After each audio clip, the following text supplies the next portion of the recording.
I rank where the view is nothing less than phenomenal for how I express and project from my abdominal. The only view better, both my daddy and my mama know. No living parents, my sons give me balance. My wife is my serenity, this mic is my identity. The world is foul enough, that's why I write without obscenities. Provoking danger with broken language and spoken anguish. Begging to get hurt, why would you ask to go through changes? Yes, Lord, life's a chessboard, master the angles. Control the tempo, be the one who holds the info. Acknowledge is just as deadly as machete swings. When spoken, the truth is as potent as that Medellin. While others swear the style is free, I just let it ring. Our time is undervalued, soldiers make us better kings. My fans on my shoulder, reaching after better things. Today I take the shot, for them I'd rather set the screen. My mama told me follow my dreams. My daddy told me get it by any means. Stand tall, make him bow to a king. But I've evolved, you can see the resolve. Look in my eyes when you speaking to God. Life and for those who we caught up in using what I was taught with the muse. I guess they call it proving I'm more than an artist. Penciling out my darkest while stenciling out a harvest. And storing what gets me from A to B, just like garages. Instrumental with collages. Envision what I've been drawn. Broadway to give you rhythm like the great Lena Horne. So bent on, found comfort in the storm. Find peace and on when you see them others perform. Organized chaos, outcasted like hey ya.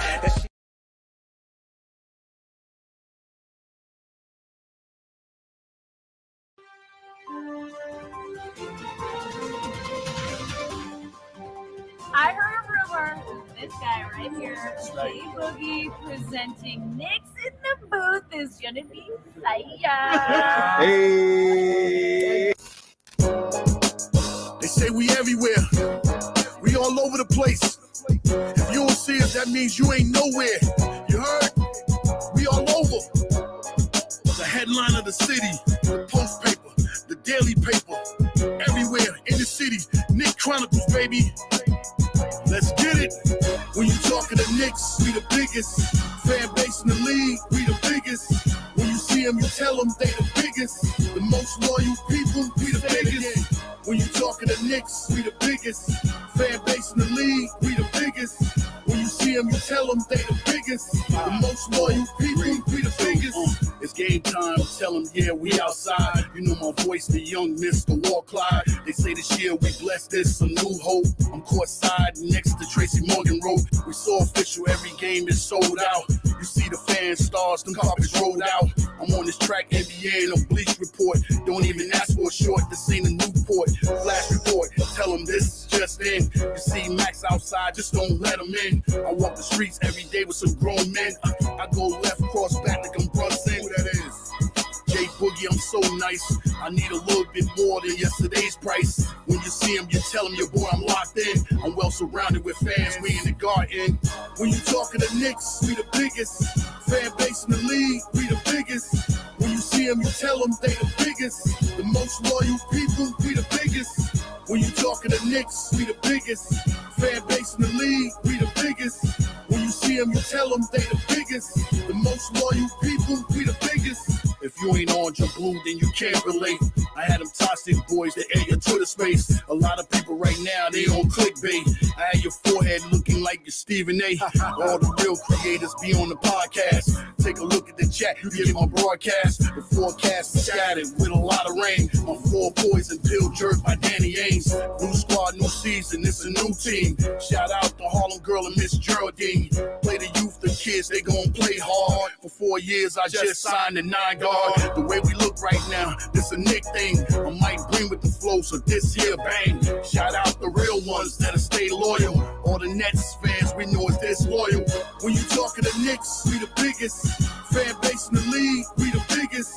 When you see them, you tell them they the biggest. The most loyal people, we the biggest. When you talking to Knicks, we the biggest. Fan base in the league, we the biggest. When you see them, you tell them they the biggest. The most loyal people, we the biggest. When you come to the city and play for the Knicks, you're gonna get the biggest and most appreciated love. We the best people it is in the world that's gonna support our squad, support our team. You dig? We the biggest.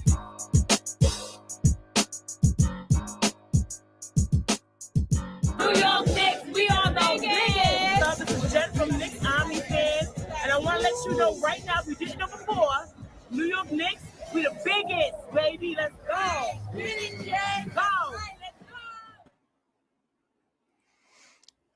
Bim. Man, I love that joint, man. I love Jay Boogie. Shout out to my main man, Jay Boogie. Shout out to Jay Boogie, man. Jay Boogie, thank you for that, man.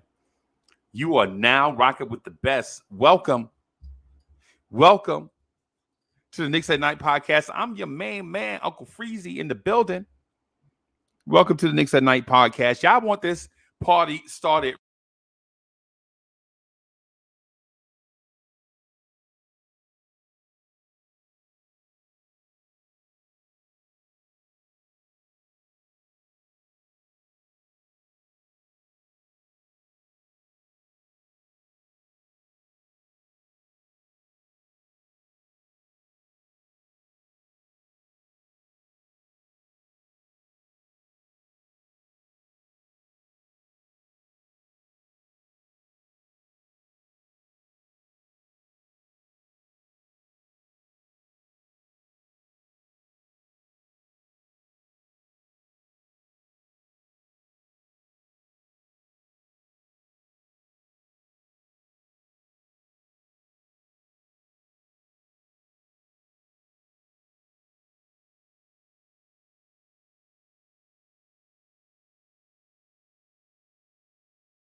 Bam! There we go. Welcome to the Knicks at Night podcast. I'm your main man, Uncle Freezy, the number one chief rocker in Knicks universe. Bim, bim, bim. Y'all want this party started right. Y'all want this party started quickly. Right? Bim! There we go. There we go. Throw your hands in the air and wave them like you just don't care. And if you got some loot and a stick of juicy fruit, somebody say, oh, yeah. Coach, stop being a hater. Say, oh yeah. There he is. There he is. Here we go. Here we go. Now we good. Get that energy up. Well, you Throw had me your hands in the air. You had me mess with my settings. I was like, man. I was like, oh, snap. What's going on? What's going on, man? I see lips moving, but no sound. What's happening? Man, Yes, I'm mad excited after this win. Y'all, I'm always excited after a win. Y'all know how I am after a loss. But today, we got a dub. We got a dub, Coach. Yes, so, sir. Blue tears, orange tears, blorange tears in the building. It's your main man, Uncle Freezy. It's Coach. It's the Knicks at Night podcast. We ready to rock. Let's go. Yes, sir. Let's go, y'all. Listen, y'all know what it is. The New York Knicks beat the Atlanta Hawks 1-0. And we look good doing it. And we beat the Atlanta Hawks a lot to a little. And we look good doing it. The unis was fire. Their unis was ugly. One of their best players left the game, whatever, with an ankle. I'm hoping it's nothing serious. One of our guys left the game with a knee. I'm hoping it's nothing serious. But it is what it is. Right after the game, man, I'm super excited. Coach, what about you? Hey, man. First and foremost, we are Knicks fans. We love when the Knicks win because that's what it's all about. It's all about the outcome. Happy endings. You know what I'm saying? But yeah, man. Hey, you know, when we win and do things like this, this is when the coach, Big Paisan, Coach Malpica, Homer stuff comes out. This is why I get kind of excited about this group, because even when some of them play not so good, we have enough other guys to play well enough to win some games. even if it ain't the guys we want to be in all the time, or we're not running the right stuff, even though all that stuff's going on, we still beat, regardless of who was missing, the number 4 seed in the East right now. And back to back, we beat 2 teams that were ranked ahead of us. So that's what it's about. It's not that I'm satisfied. It's not that I'm just okay with that. Of course, I want to be better. But a win is a win is a win is a win. A dub. Knicks Nation, stand up. Be excited, man. We got No everything dub, we no want love. to see. We got everything we want to see. We got to beat a rival. We got to beat a villain. We got to beat a rival and a villain in the same night. We got to see something great from Quentin Grimes, right? So the Grimes Hive stand up. Man, the Randle fans got to see something too, right? So the Randle fans got something out of this. So everything all around seemed like it was great. JJ says, embrace the mid. The mid 3. Yeah, it was just the mid 1 tonight. Yeah, the mid 1 and the ham 1. Yeah, man. Yeah, man. Hey, even if you tank, bro, you still are gonna win a game occasionally. You know what I'm saying? So I'm excited. Yeah. Supposedly they were tanking and they were winning for a while. Yeah. I'm excited about this dub, man. Hey, chat, tell me what y'all thinking. Tell me what y'all thinking. Right? JJ, tell me what you thinking. So JJ says, and first of all, JJ, that's our guy. Pudge Nice is in the building. It's good to see Pudge Nice. It's good to see C-Mac. What's JJ, good? It's good to see Almighty Finesse. is What's in the up, brother? building. You know what I'm saying? Fly Julian Blum C-Mac is in the building. Blum. Blum, you got what you wanted. You got to see Grimes ball tonight. So even Blum should be excited. Blum got to see Grimes ball tonight. So he should be excited. Adam is in the building. He got summer Grimes. Rock and roll. Summer Grimes. Rock and roll. It's Summer Grimes. Rock and roll. Yeah, man. Jay is in the building. If we can get Summer Grimes all the time. Yeah, we'd have something. Yeah. I've always liked his energy and defense. If he can actually be a real 3-and-D guy and provide some points for us. Yeah. Hey, welcome to the season. Yeah. We've been waiting for it. Yeah. This was supposedly the guy that was holding up a trade and stuff. So it's good to see that this was the guy. Now we see the reason why, right? No shade at Grimes, right? I'm not gonna shade Grimes tonight.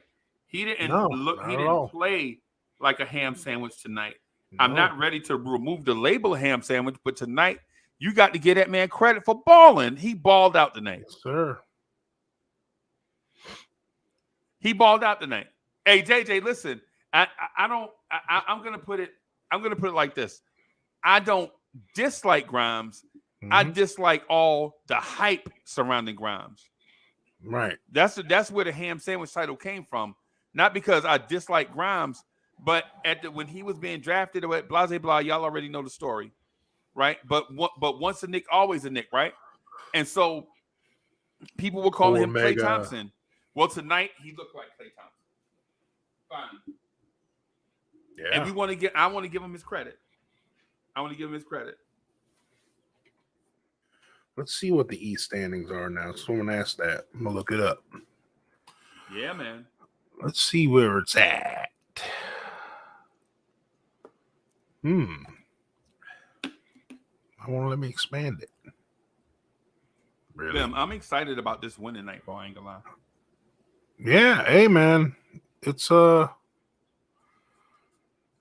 mean, when you do stuff that you're supposedly not supposed to do, it's nice. The problem is there was a couple teams that won as well. Well, actually, yeah. Oh wow. Okay. So basically, we're a game and a half out of the 4 seed because the Nets won, so they're 14-12, and we're 12-13.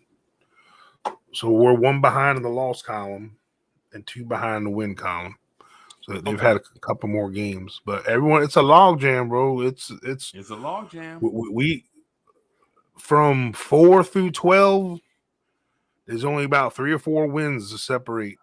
Yeah, those teams. And then Friday night, we go to Charlotte, North Carolina. Oh yeah. Yeah, excited about that. You bet the Freezy jinx better not be on, bro, when you there. Bro, I'm gonna be the most excited person in Charlotte, North Carolina, if the Knicks win with me present. I was about to say, when was the last time you saw the Knicks win in person?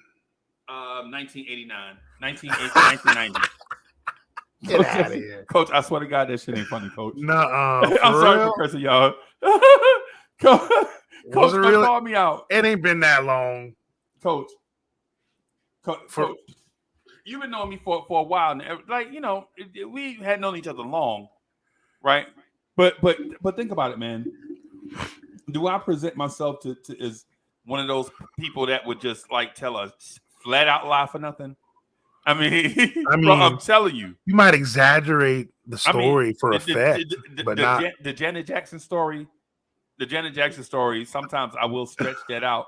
The actual story is longer than the event itself. Yeah, Dre, you hadn't heard the Janet Jackson story, right?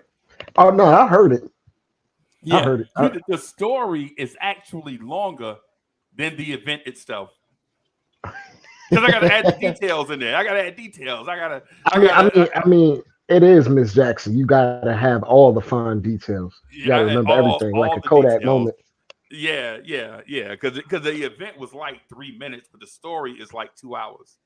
I want to know the little detail. I want to know what she smelled like. She smelled nice. She smelled like Teen Spirit, bro. That's all I'm gonna say. That's all I'm gonna say. The thing it'd be a shame if she was like musty. Oh no. Bro, don't ruin my whole mental image of it. I just think she smells like this. No, bro. Everything. She probably smells like vanilla or coconut. Like vanilla incense and cocoa butter. No, bro. She smelled like a sound. Janet Jackson in that moment was so fine. Anyway, the Knicks won tonight. Right? The Knicks won tonight. I'm excited. That's right? a smell of victory. That's this. Yeah. So the Knicks won tonight, man. There were a few things that concerned me, but for the most part, Julius Randle is a stud. That's a top 5 power forward in the game, boys. Yeah. Quentin Grimes played his behind off tonight. Whether you like it or not, we got a pretty good player on our team. And Coach, I'm gonna say this: if Quentin Grimes plays like this every night, I'm gonna take that Devin Vassell trade off the table. Okay. Right?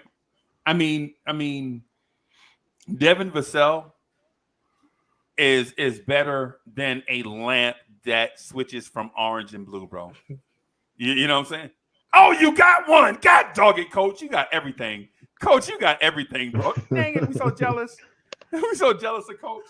You know what I'm saying? But if Grimes can play like this every night, then everything I said about a big guard and defense and scoring, to take that stuff off the table.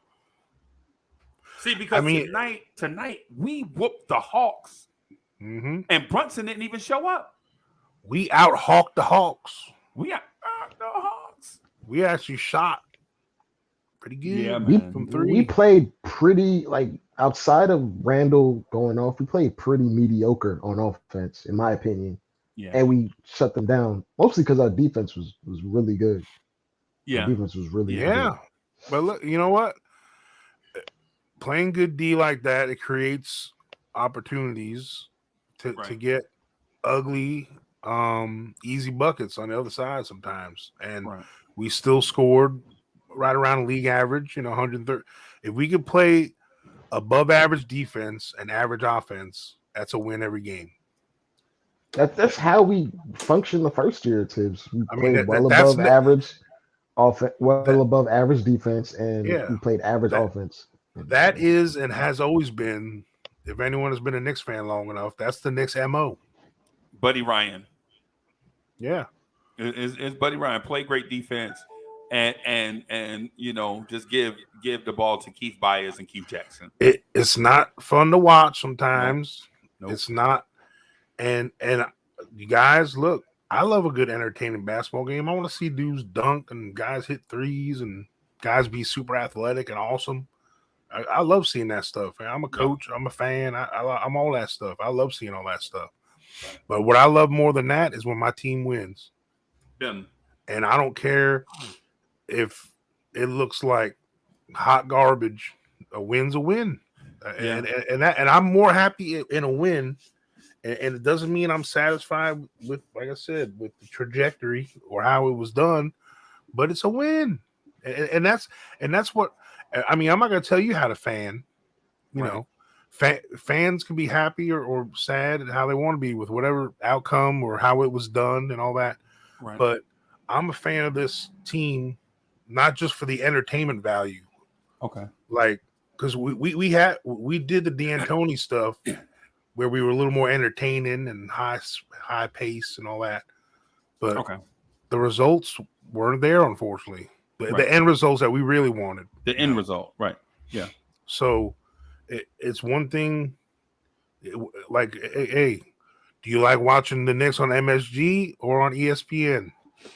Right. You know, ESPN is the entertainment first situation. Then there's sports. Yeah. You know, so to us, to me, it's the sport and the win. Right. Then if I'm entertained in the process, that's a bonus. Okay. You know? Okay. Tibbs, Leon Rose, y'all not off the hook. But the team showed up tonight. I saw Miles McBride play with confidence tonight for the first time in 2 years and since he's been here. That's a plus. I saw Grimes quickly and McBride all play together. That was a plus. You know? Mm-hmm. My only the only thing I don't know if I have a negative thing tonight. I don't have a negative thing tonight, man. Chat, tell me what y'all enjoyed about the game, chat. My negative thing is what I didn't see is Cam not playing. Okay. You know, for me, that's what this game tonight solidified. I mean, if nothing else, unless there's some story I don't know about where, you know, he's got an ingrown toenail or something. But besides that, they've made it obvious now that there's 3 dudes on our team. They ain't trying to get hurt because they're shopping them. Okay. And I don't know if that means Leon Rose is using Tibbs to do his job for him, you know, or if he's telling them, hey, man, don't play these guys. We're shopping them. Because now it's obvious at this point. Right. I mean, why don't you play Cam at all? There's no other reason than you afraid he's going to get hurt. And you can't trade someone Coach, that's hurt. There's a reason. The reason for one, through 20 games, Cam hasn't dazzled you with anything, right? What is Cam Reddish? Think about this. What has Cam Reddish done to make you think, wow, that top 10 talent has to be in a rotation? I mean, he saved his job. He's averaged 10 points a game and has played high-level defense. The high-level defense part, right? Yeah. Right. Yeah. So the reason why I say that is to just throw this question out, and I'm not being pessimistic on Cam. Y'all know I like Cam, right? Y'all know I like Cam.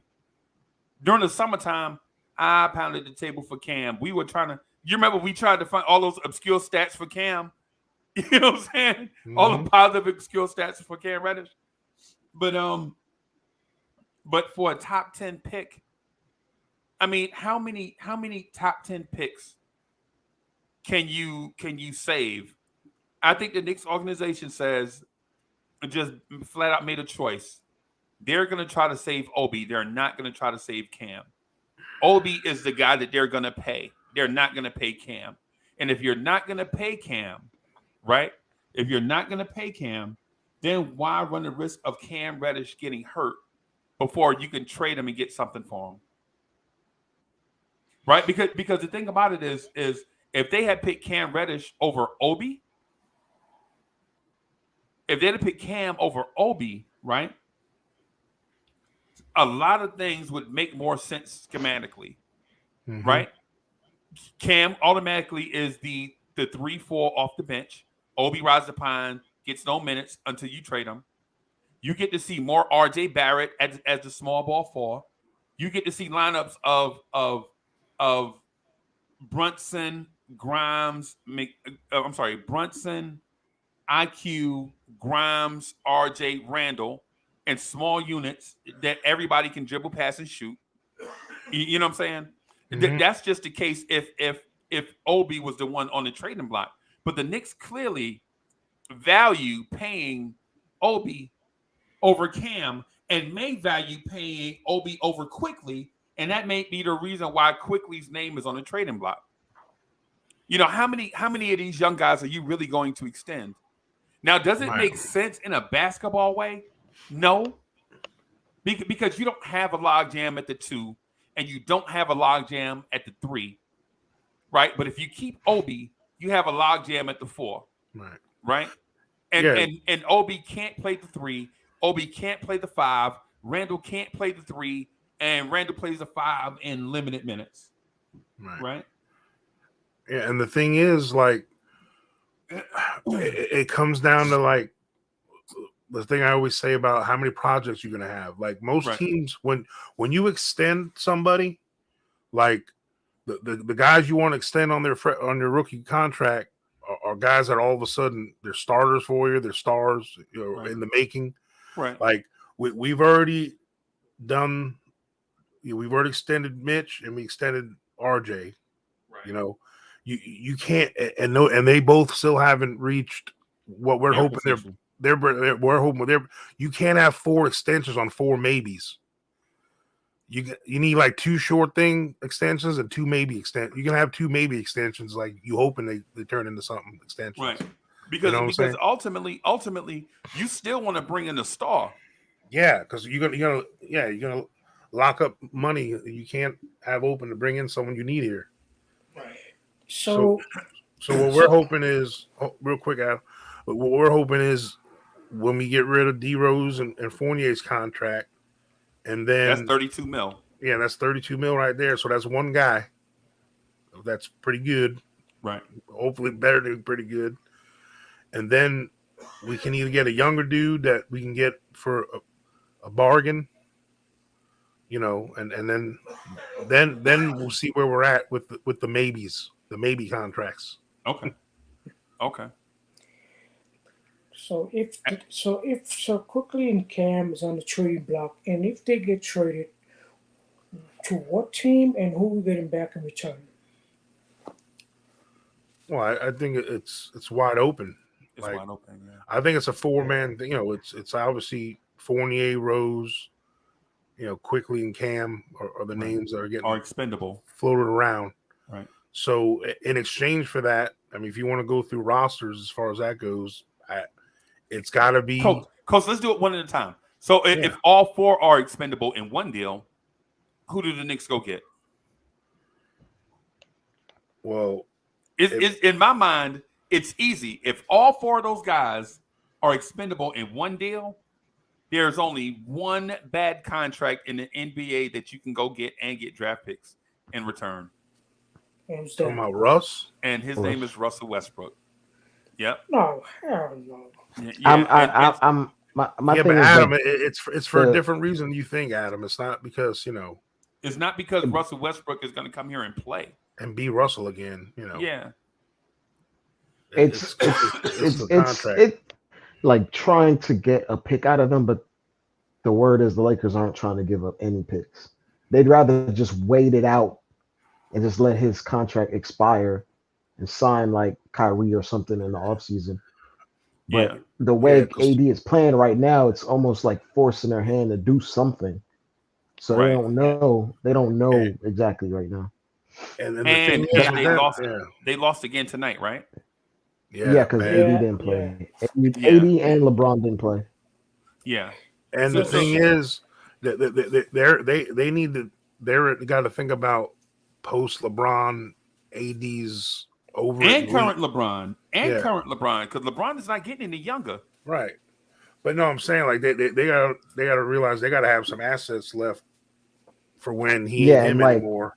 And hey, yeah, that's why they're so hesitant to just throw out more picks because LeBron is gonna keep getting older, and for whatever reason, if he falls off a cliff or AD gets hurt, and then they're just stuck with no means to getting better because they traded all their assets or all their picks or their future Well, picks, then that's what they're thinking.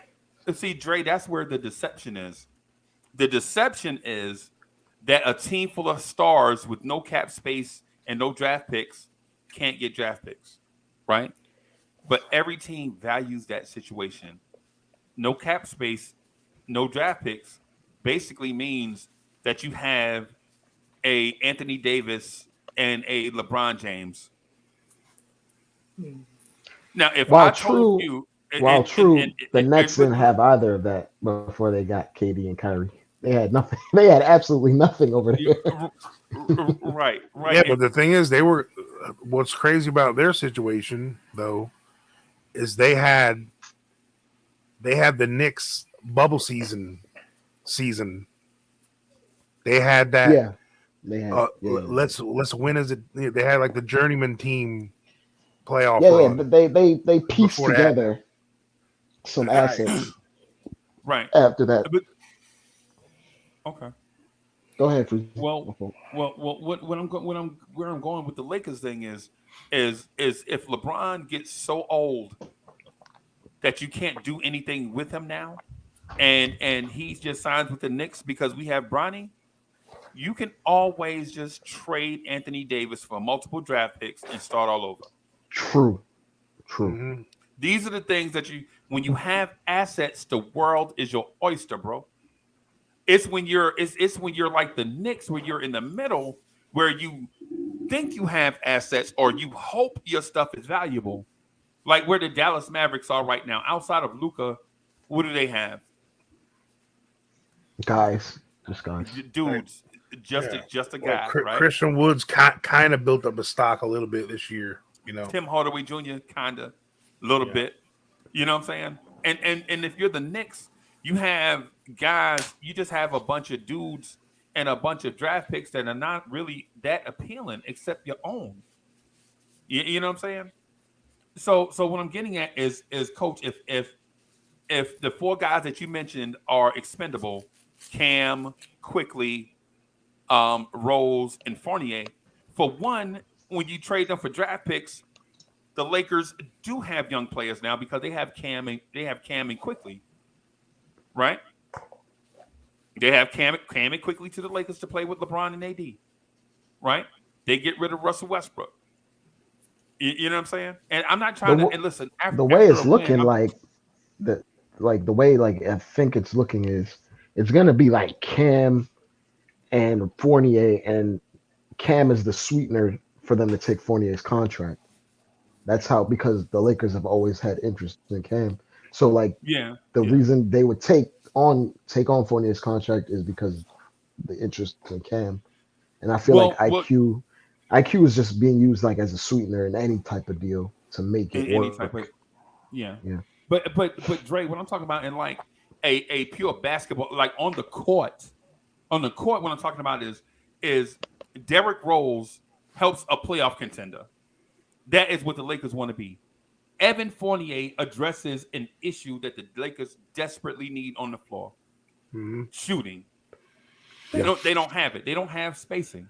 And Derrick Rose and I'm talking about this season. I'm not talking about the future. I'm talking about going forward. I'm not talking about in 2030. I'm talking about this year. Derrick Rose and Evan Fournier helped them right away. Because when you watch Lakers games, some of these dudes that are playing for the Lakers right now don't even deserve jerseys. right? They probably shouldn't even play for their G League team, but the Lakers have to play them with all their deficiencies because they can shoot. These dudes have so many deficits, deficiencies on their team, but they bring the one thing that you overlook the other stuff. It's not like when they drafted, or it's not like when they acquired Alex Caruso. You know what I'm saying? Alex Caruso didn't have a thing. Alex Caruso just needed time to play. Alex Caruso needed experience, and he wound up being a solid player for them, right? I like him. Yeah, I like. Hey, man, everybody does, Coach. Yeah, he's like one of them like scrappy glue dudes, man. It just combo guard. He ain't gonna give you nothing on. He ain't gonna give you much on offense. Let me put it that way. Yeah, he'll guard anybody that as well. Because when we play them, they try to throw him on Randle, and he's given Randle like problems in the past, despite him being smaller than Randle by a lot. Right. Yeah. You know, and so that's what I'm saying. That's where the Lakers. That's where those 4 expendable players that Coach mentioned. I think it benefits the Lakers to do the deal. It don't benefit us to take back Russell Westbrook. The only reason why we would take back Russ is because of them draft picks. And if they're not coming off them draft picks, why would we even do the deal? Right. Yeah, there would be no incentive to even do it. Right. And if we were to take Westbrook, we probably would just buy him out, to be absolutely honest, and let him go wherever he feels like going. Because if we know one thing about Tibbs, if he has like a tight rotation, it don't matter. You could be Jesus Christ himself. He's not gonna put you in a rotation if he figures it's just 9 tonight. Right. As we've seen. Yeah. As we've seen. I mean, you got to think about. But you do that deal. Tibbs is not gonna be your coach though. Yeah. Oh yeah. I'm deal, hoping Tibbs is not the would coach have to- next year. I'm hoping not. You got to think about teams that like they're on the cusp of, you know, like I think a team like Sacramento right now. Okay. They're kind of like they're in a sweet spot right now in the West, the way they're playing, and they could use maybe one or two little sparks that kind of even solidify their bench and, you know, their roster. Like, I don't know if someone like D Rose behind De'Aaron Fox helps them, or they have someone a couple like guards. Fournier. Yeah, like They have Fournier. a couple guards on that team. Like, I think their guard rotation is actually really good on Sacramento, to the point where they don't even play De'Aaron a ton of minutes. De'Aaron just plays 30. He doesn't play like 40 minutes because their like guard Cam, rotation is solid. Like, imagine adding Cam to that. Like, the Cam fits their style of play. Yeah, up and down. But they also, the thing is, they're actually running a lot of the Warrior sets. So, like, their offense is very much improved, and you have to like figure out how to like put a guy into that system. It takes time. There's like a learning curve when you're trying. What would y'all think about trying to get Terry Rozier? I like Terry Rozier, but why? Why not? I mean, I like him as a player. I'm not sure if he would fit this unit, but I do like him. Yeah. All right. So right now, Terry Rozier is shooting 38.5% from the floor. Yikes! On 20.9 shots, and he's shooting 30% from 3. That's basically what Quickly would do if he had starter minutes. 30% is 0.3. Yeah. Thank you, Siri. Yeah, never mind. Why did he regret so bad? Well, because he's not look at his team too. Yeah, he's not a frontline starter, bro. Yeah, he's always flourished when he wasn't looked upon as one of the guys, and then he kind of got an opportunity. He's got like that Nick Foles syndrome almost, like the backup QB that comes in and he's pretty good in a backup role when he has to fill in once in a while, but then all of a sudden he gets that starter chance, and I feel like that's not fair, because compared to his like stats in his last 3 years before this year, I feel like this year might be the anomaly. But in the last 3 years, he's averaged 18 points in his first year with the Hornets on 42% shooting, 40 from 3. And then The next year, he averaged 20.4 on 45 from the field and 39 Right. from three. And then the Right. next year, he averaged 19, 44, 37. So I Yeah, feel like but this might be the outlier year where he's just not right. well, Big Dog. Well, for one, he's a point guard that thrives playing off the ball, True. right? And And he this doesn't year, have his point guard. and this year he's the point guard. Yeah. You know what I'm saying? You see what I'm getting at? Like so, if coach, if in coach's world, like in coach's scenario, if he was to come here and he used to play the off guard next to Brunson, then now you'll probably get those numbers that you referenced, like in the previous years. Yeah. But bro, then what do you do with Grimes? Oh, yeah. Exactly. Do you go bring in a highly flawed player with two-way skills? He's a scorer, not a shooter, and he's a defender, but not a flexible defender. You know what I'm saying? Like you, Terry Rozier defends point guards. You can't really put him on two guards. You know what I'm saying? And then he's a scorer. I forget he's 6'1", man. I don't know why I thought he was like a 6'3" dude or something, 6'4" or something. But yeah, I forgot he's 6'1" only. Yeah. Yeah, and so what do you do with Grimes? Do you bring in a guy like that to impede Grimes' growth? Then you don't do that. I mean, if we're looking at the direction of the team where we're trying to figure out what these question marks in terms of the youth are, it's probably not the best move. It'll probably be like the most win now move, where we'd probably be more competitive in the immediate. Right. But for long term growth, it probably wouldn't be the best idea. I just read a couple stories. I don't know if you've already read them, but Stephen Bondi, New York Daily News, he says sources have told him that less than a year after acquiring Cam Reddish, blah blah blah blah, that the Knicks are working with his representatives on a trade. Yep. So they kind of made it be known. Yep. And I don't blame them.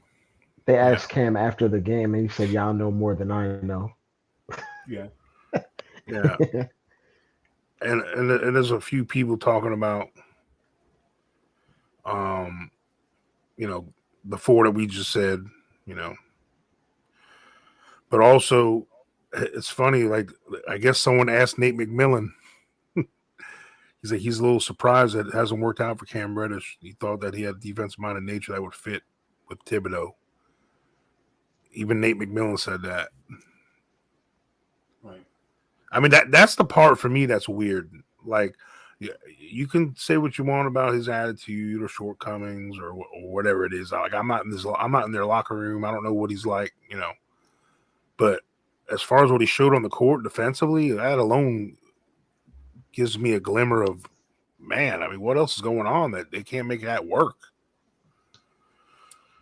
It's not like we got long athletic wings and spades. Now we're going to lose our only one. That just means the front office doesn't really know what they're doing, man.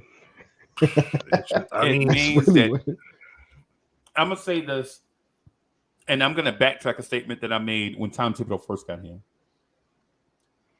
When Tibbs first got here, I said Tibbs does develop young talent. And today, after watching Tibbs for 2+ seasons, Tibbs has done our young talent wrong, bro. Mm-hmm. Our young talent has regressed. What he does is he tries to develop them into just like role specific, like archetypes. He really wants to just make you one thing in his mind, and he's afraid of you being outside of a box that he pictured you in, which can hamper someone. Like putting someone in a box in any kind of career or field, if they have a particular skill set to do more, is a hindrance. That can be kind of understated. Like trying to make RJ's. Oh, go ahead. I'm sorry. Yeah, go ahead. You got it, coach. I'm saying RJ's like ball handling's gotten worse. How do you get worse at ball handling? Like, that's something that, like, technically, the more you handle the ball and are used, It's he's supposed to get a little better. he's dribbling into traffic, I know. and it's Maybe a just lot of like this is decision making, and I feel like partially the reason it's even worse is because we don't shoot that well. So he's just going to be running into traffic even more than like the average team, like the average small forward that likes to slash would. Mhm. Because if a team has more than one dead eye shooter out there that you have to respect, the obvious drive is going to get closed on. The help is going to come. And that's on RJ to adjust, period. Like he has to be better than that. But in the same But token, we have like the worst spacing in the NBA, like yeah, bar none. but by losing these 4 dudes, what we need to get in return is a solid backup PG. That's gonna be. I'm not saying a clone of Jalen Brunson, but a very similar style. That is a willing scorer, but is also a facilitator, not just a willing scorer only, like Derrick Just Rose. an all around guard, Yeah, like a so professional. we need that guy, and we need 2 long 3-and-D wings that can shoot. You know what I'm saying? Like those, like, and one of them's got to be almost like a 3-4 type. Like that can So play some what is 4 that? on What does 4. that get you though? I mean, if we don't get something big like where we slide in draft picks to, like a super all-star, I'm just saying if we get something of equal value to what we're giving up as far as talent, if we get the what we need version of them. But I'm saying if you get them, how far do you go? What does that get you?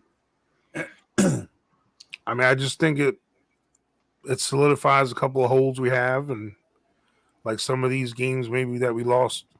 No, I understand that, Coach. But I'm saying, like, if you do this, yeah, like what's down the road? What are we down the road?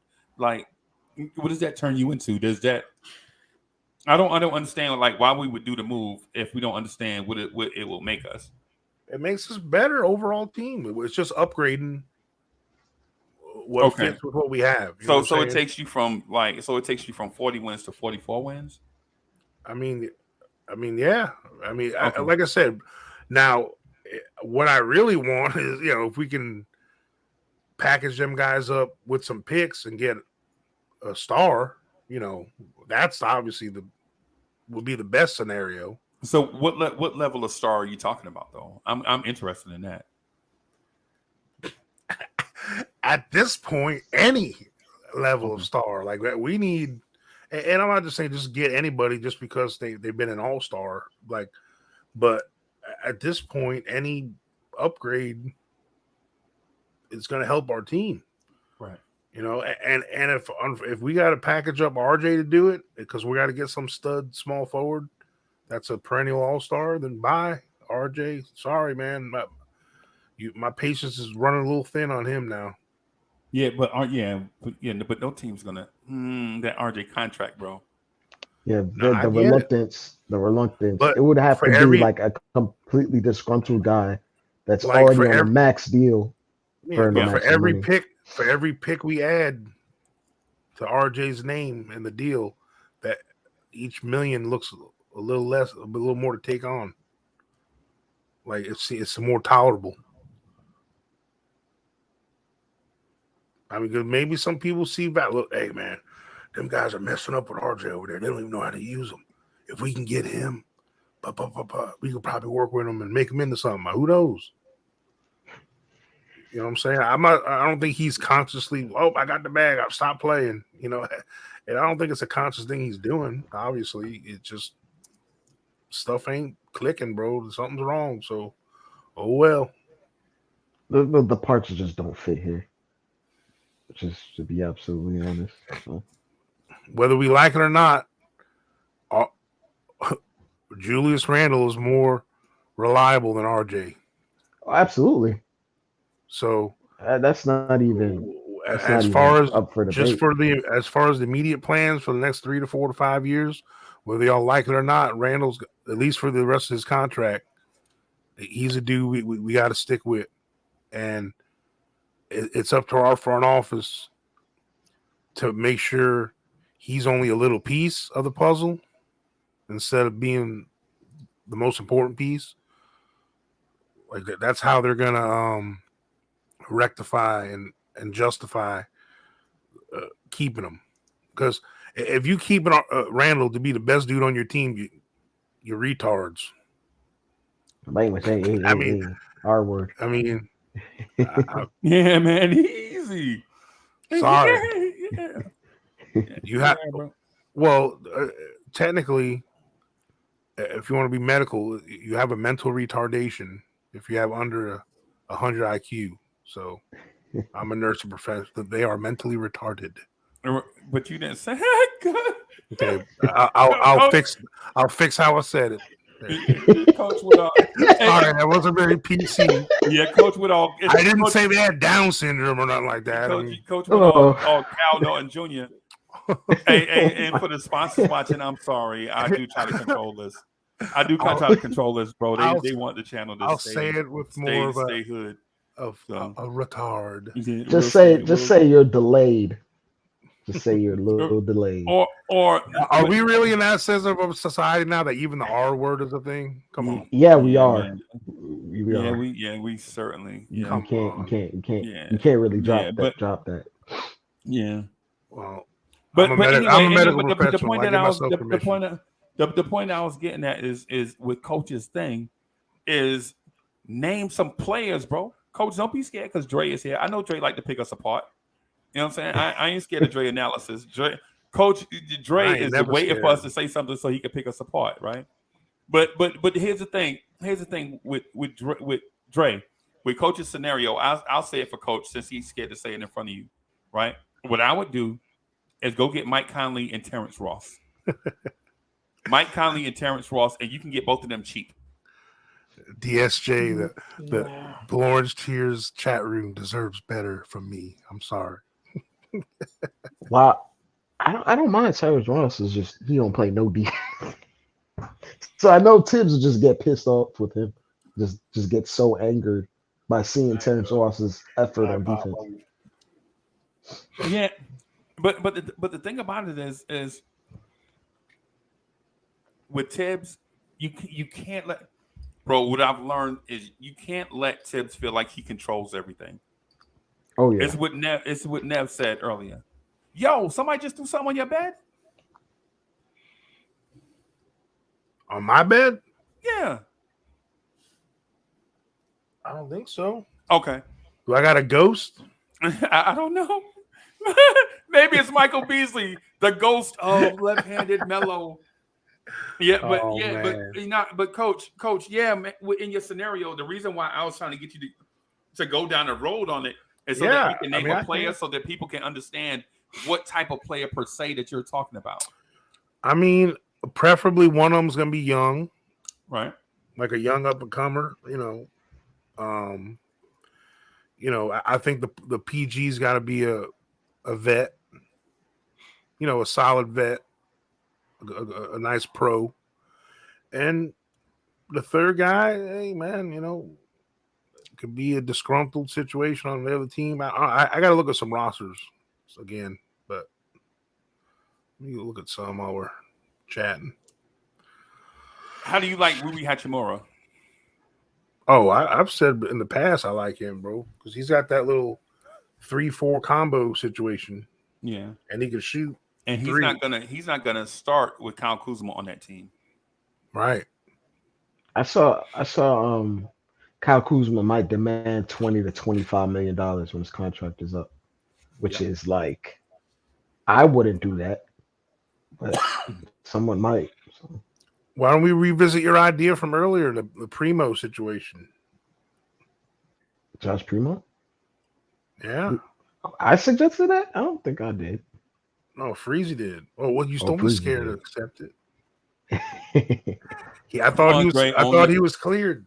Yeah, on your takes, Dre. On your takes. I don't think I've ever mentioned Josh Primo. Hey, something's going on. I don't think I've ever mentioned Josh Primo. Is that me? That's me. What? I'm sorry, y'all. ESPN was playing in my ear. Oh, and I didn't know where the sound was coming from. That's why I was asking y'all if that was me playing on. My bad. You good? Sorry about that. Like, what's been the latest on the Primo situation though? I do know what happened with that. The person that had the lawsuit against him dropped it.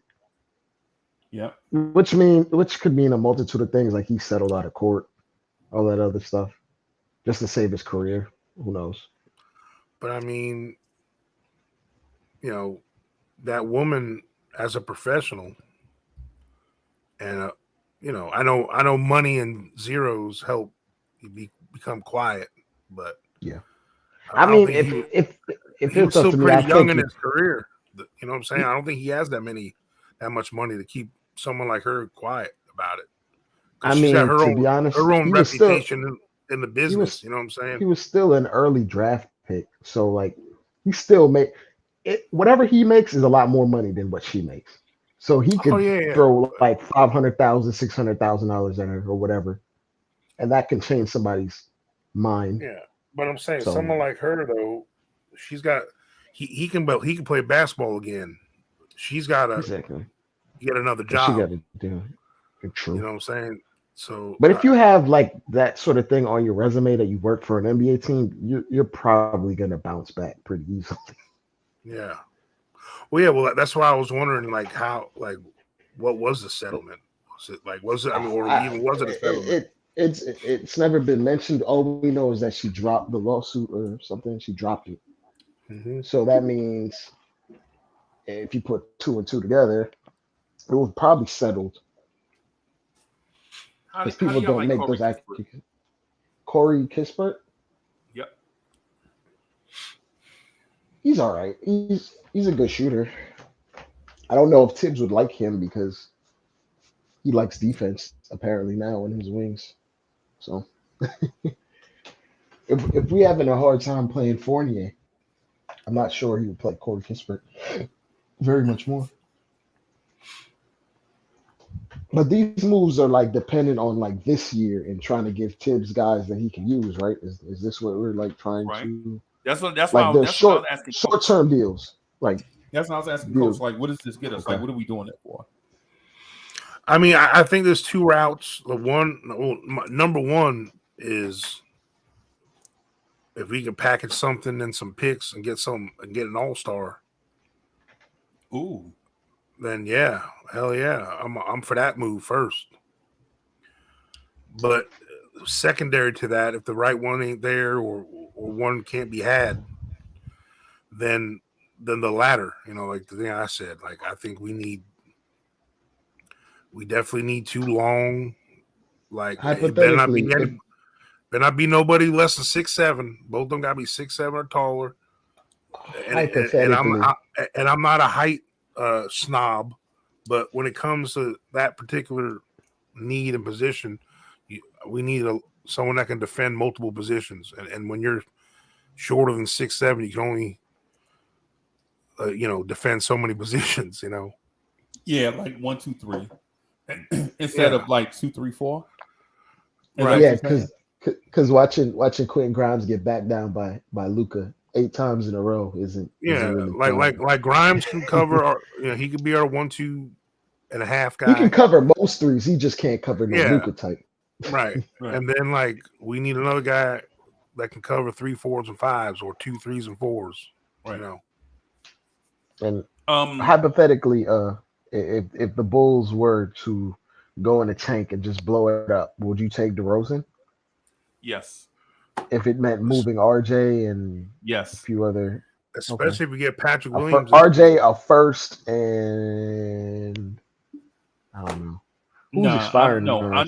No, I'm not giving them draft picks, but I'll set them up in the future.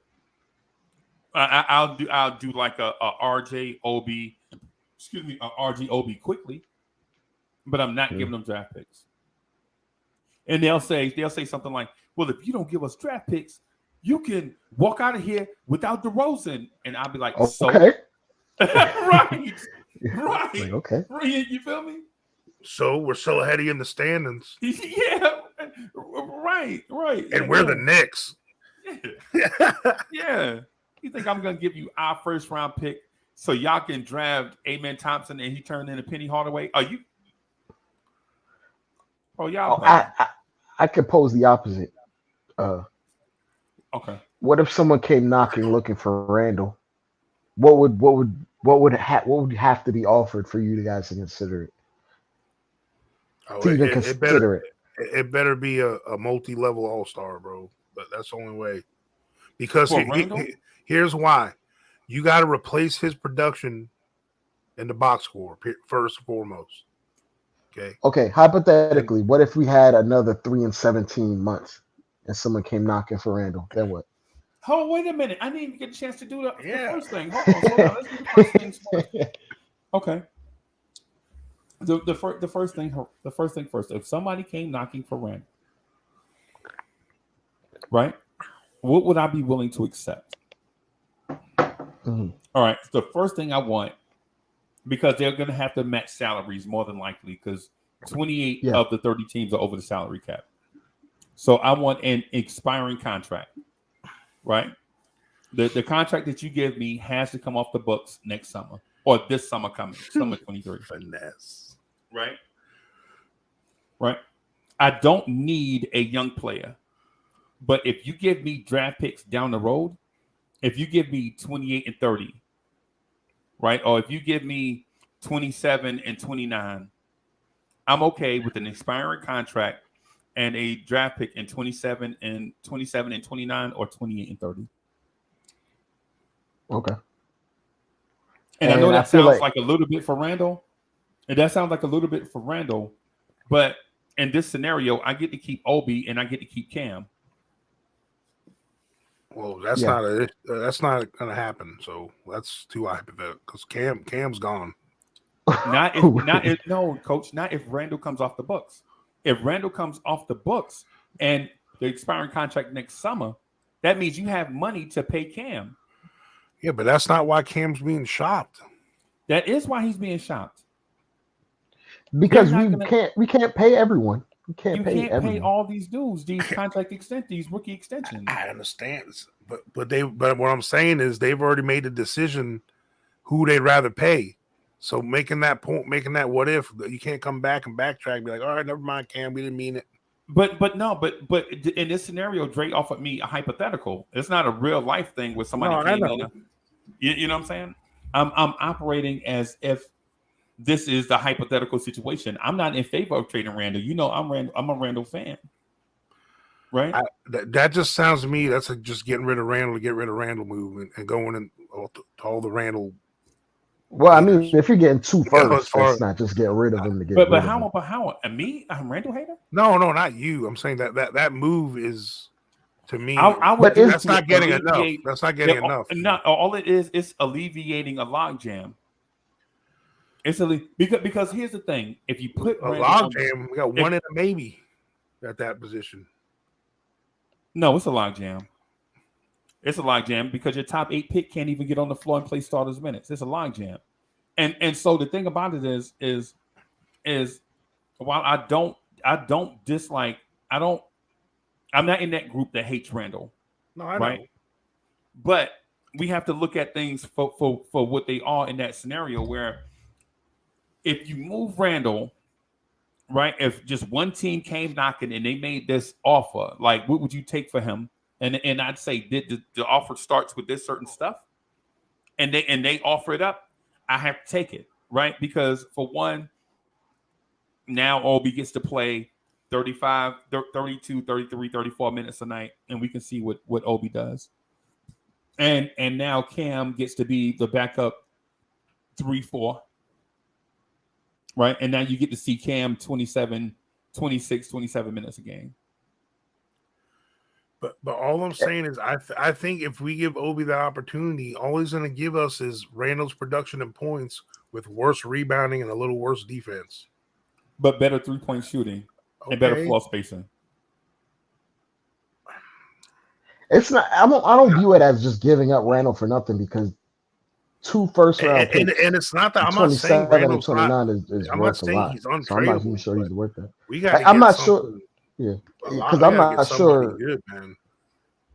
Because you're in the mindset of competing right now. So like, if you were to trade Randle, you'd want to get someone better than Randle, optimally, right? So and Freezy's optics is the grand scheme of things. What is his raw value worth? Because if you were to get hypothetically a 27 and a 29, you could throw that away in the summer on a star that's bigger than Randle. I understand, but Freezy's also the guy that says the only thing the Knicks could do is trade. Right. And we're gonna trade someone that's actually got some on the court worth for a couple of maybes draft picks that we don't do well. But that's what he's saying. He's saying trade, but it's like it's a two-step trade instead of just trading Randle directly for the superstar. I do not trust Leon. It is trading Randle for futures and then using those futures to go after another star. With those 6 months later, hypothetically. Were the GMs, I'd be okay with that because you think that way. I don't think these mentally challenged men in the front office, basketball challenged dudes in our front office can think that far ahead, bro. Right. You know what I'm saying? I don't think they're gonna do well with that second phase of that operation. That's why I'm so leery of it. But Dre said, "Hey man, in this scenario, what would you do?" And he was, you know what I'm saying, stating it to me. Right? Well, and so the thing is I vote Freezy for GM. Right. Well, the thing is, I appreciate it, and I'll get you a championship too, and you won't have to wait. Right. But the thing is, Dre posed a hypothetical, and y'all know I'm not trading Randle under any circumstances, but in that exercise where I'm asked to participate, this is what I'll do. Right. And the reason why I do it is because I'm not going to get the same thing for Obi Toppin on the open market. Right. Mm-hmm. And one of these assets are going to rot on the vine, and more likely than not, it's going to be Obi. Do you let Obi rot on the vine because Randle is a player? No. So if I can get an expiring contract and 2 first-round picks for so that a power forward can thrive in my system and get assets, I got to do it. It's just basic asset management, which this front office they try to be good at, but they're abysmal at it. So it's like we depreciate everything we have, and then when we try to get stuff, the stuff that we do get back, other teams around the league don't even value it that highly because it is what it is. Like protected first, you see the protected first didn't do enough to get us Donovan Mitchell. So, like, what I want to be, and I'm not saying what direction our conversation go in, but right now, the writing's on the wall for the 4 dudes that we mentioned. So, like, I want to see what realistic things we can get with them guys. Realistic to who?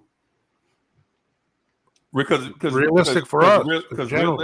Because realism is different to everybody. It's about perspective. All right, well, right. Let me rephrase it. Realistic to me is the Russell Westbrook deal. Yeah, no. Send all 4 of them dudes at one time to the Lakers. It helps them win now and in the future. The Lakers give us 27 and 29. We get 2 first-round picks down the road. Essentially, we dump Rose and Fournier's contracts.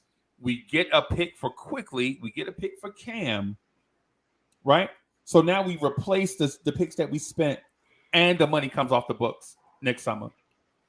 I don't know how that's viewed as a lose for anybody involved in that scenario. Yeah, no, I'm not saying disagree with that. When I say realistic, I mean. So what's your realistic? Tell us what your realistic trade is. I don't have one off the top of my head.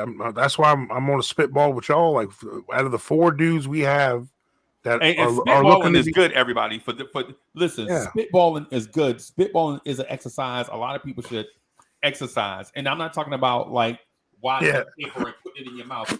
I'm talking about the coming together, collaborating on ideas. That's always a good thing. Yeah, right? Hypothesizing and listening to others. That's always a good thing. Guesses, it works well in science, But what I'm saying is like we kind of know there's 4 guys that are being mentioned. So I want to expend more energy in that. Like what we can. When I say realistic, I mean in the open market standards of what's usually the norm for guys at those levels, what you can get in return. Like obviously, I'd love to say, let's trade all 4 of those and find a way to get SGA and name another guy you want, and Giannis. Of course, if the that. hypothetical Freezy offered was on the table, I would bite on it immediately. Yeah, I wouldn't be mad, but my only thing with that is Russ messes around and does pretty good. You're gonna have a bunch of people saying we need to keep Russ. That would be absolutely delusional. But this front I know, office but has shown ineptitude. You know what's so. gonna happen. But coach, but in the scenario we mentioned, when we get Russ, we bind him out. Yeah, there is no Russell Westbrook on the floor. Yeah, we buy him out immediately. He goes to a contender. Yeah, and honestly, I'm not 100% saying to be bad to keep. I'm not at that price, but I mean, we'd be on the hook for like when the re-sign comes around. Yeah, like I still think it still leaves it open. If we do that, we're counting on drafting and signing free agents after that, and that's what worries me. You know what I mean? Like if we do that deal, like instead of using those 4 for trading 2 or 3 guys and some picks, like we're going to do to get him and his expiring contract to free up money and get a couple picks. So what that's freeing up is us being able to sign some people and pick some people, which we haven't been that good at.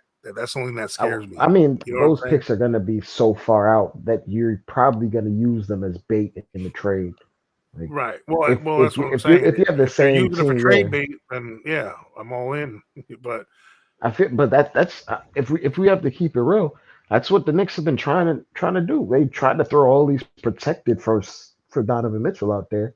That's what they try to do. They're trying to acquire as many firsts and then deal them out judiciously so they can get 1 star and then try to have some left over to get another star. That's what they've been trying to do, which is the whole point of like acquiring 27, 29 or 28, 30, because there is no intention of actually using those draft picks to draft somebody. Far out, like they're not even thinking about that. But the thing is, it comes to like when you go to the roulette table and you're trying to hit a number. I mean, you put down about 4 or 5 different numbers. Obviously your odds go up. So that's like you're talking about in like the lottery or something, like in the draft, right? Like I mean, just by default, we might get lucky and hit one out of 4 of those picks. You know what I'm saying? Like, I feel you with that, but it's like I do know with this. Like, I don't like this front office at all, but I do like our scouts. Like, our scouts can find talent at any level in the draft, no matter what. I want to see what this scouting front office would do with, like, being able to draft somebody that is going to be elite, like, talent-wise. That's what I want to see. What do they value in a superstar? Like, what they value in someone that has potential superstar talent? And like what basically, they would pick it's the scout's job to gather the information and their opinion on how good each guy is and what his strengths and weaknesses are and all that. So we all know what scouts do. In the end, they don't say, "Well, this is the guy you should pick."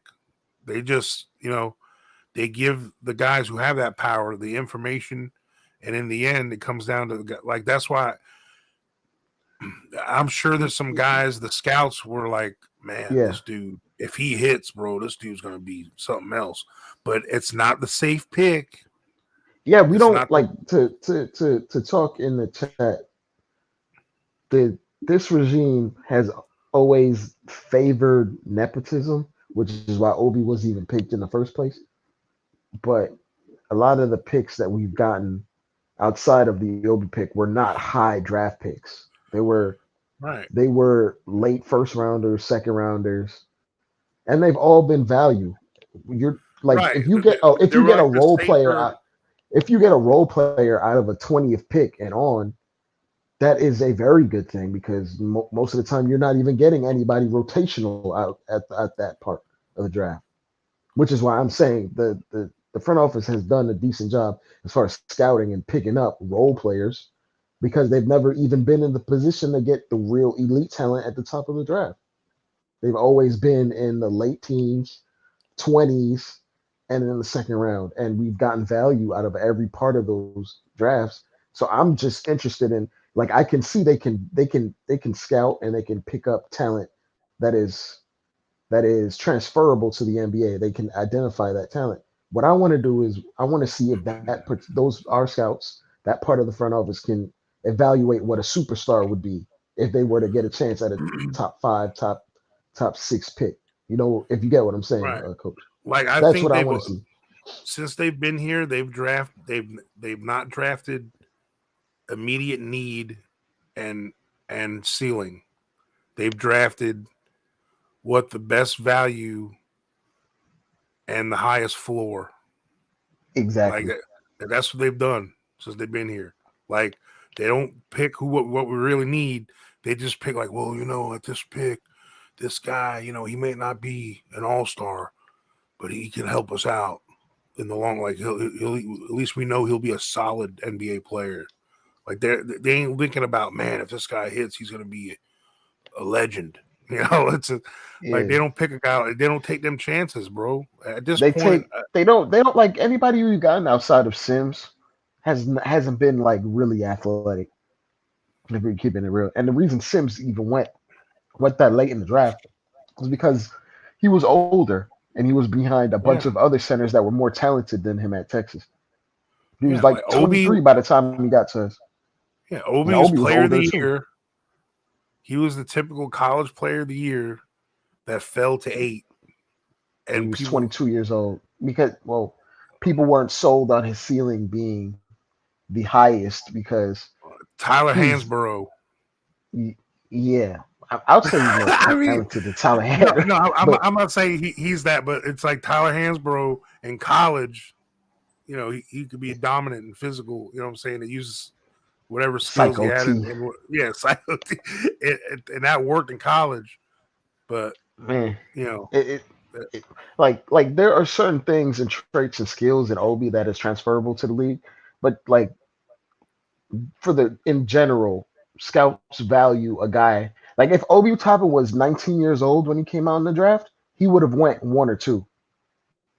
But because yeah, he was 22 years old and he's already been a fully fleshed out idea of what he is with a base skill set, that's why he dropped from projected being 4 or 5 to like 8 right, because yeah, because I think his because his the younger window for you improvement at that point is smaller. exactly it's this the same reason like a guy like Mikal Bridges fell a bit or a guy like Cam Johnson fell in the draft because they're a little Mhm. bit older.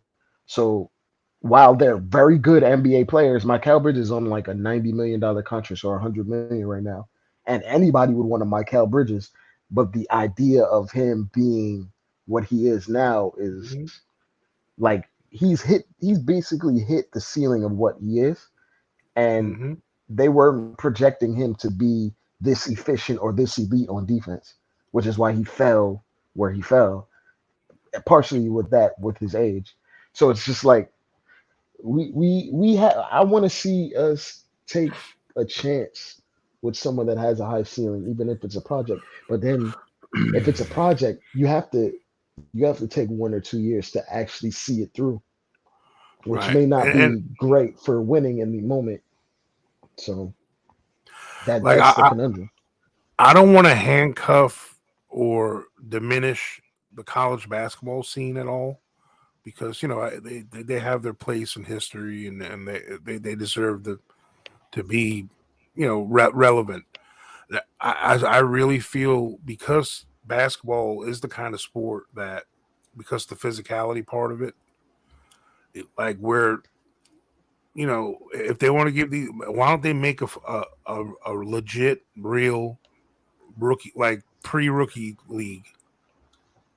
You know what I'm I saying? mean, There'll be a pool of 50 players that I'm saying, Coach, it could be a tryout situation, and the guys that make those rosters, they're in the pre-rookie league, and it's for 18-year-olds or whatever, 18 and 19-year-olds that, and the guys that don't make it, they're still eligible to go to college.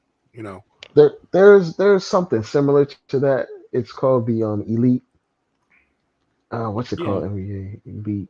Yeah, It's something but similar to that. It's privately funded, but right, but something like the NBA actually almost like a minor league situation, like baseball, but like but the smaller thing is, scale. Coach, I don't know if you've been noticing, there are a few.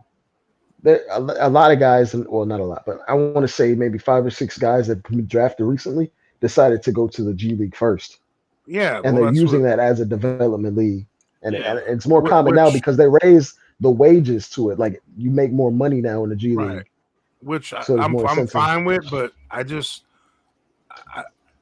don't want those guys. I want those guys to just be, playing with a bunch of journeymen. You know I what I'm mean, saying? but like if you're You want to paying see them how they a do bunch of, against their peers. but the thing is, their peers necessarily aren't better than a G League guy that's been there for 3, 4, 5 years. Oh no, I understand that because like they got to show, like, because if they can't show out against the guys that can't make the roster full time, then they ain't Yeah, ready. I mean, yeah. so yeah, there's definite value in that.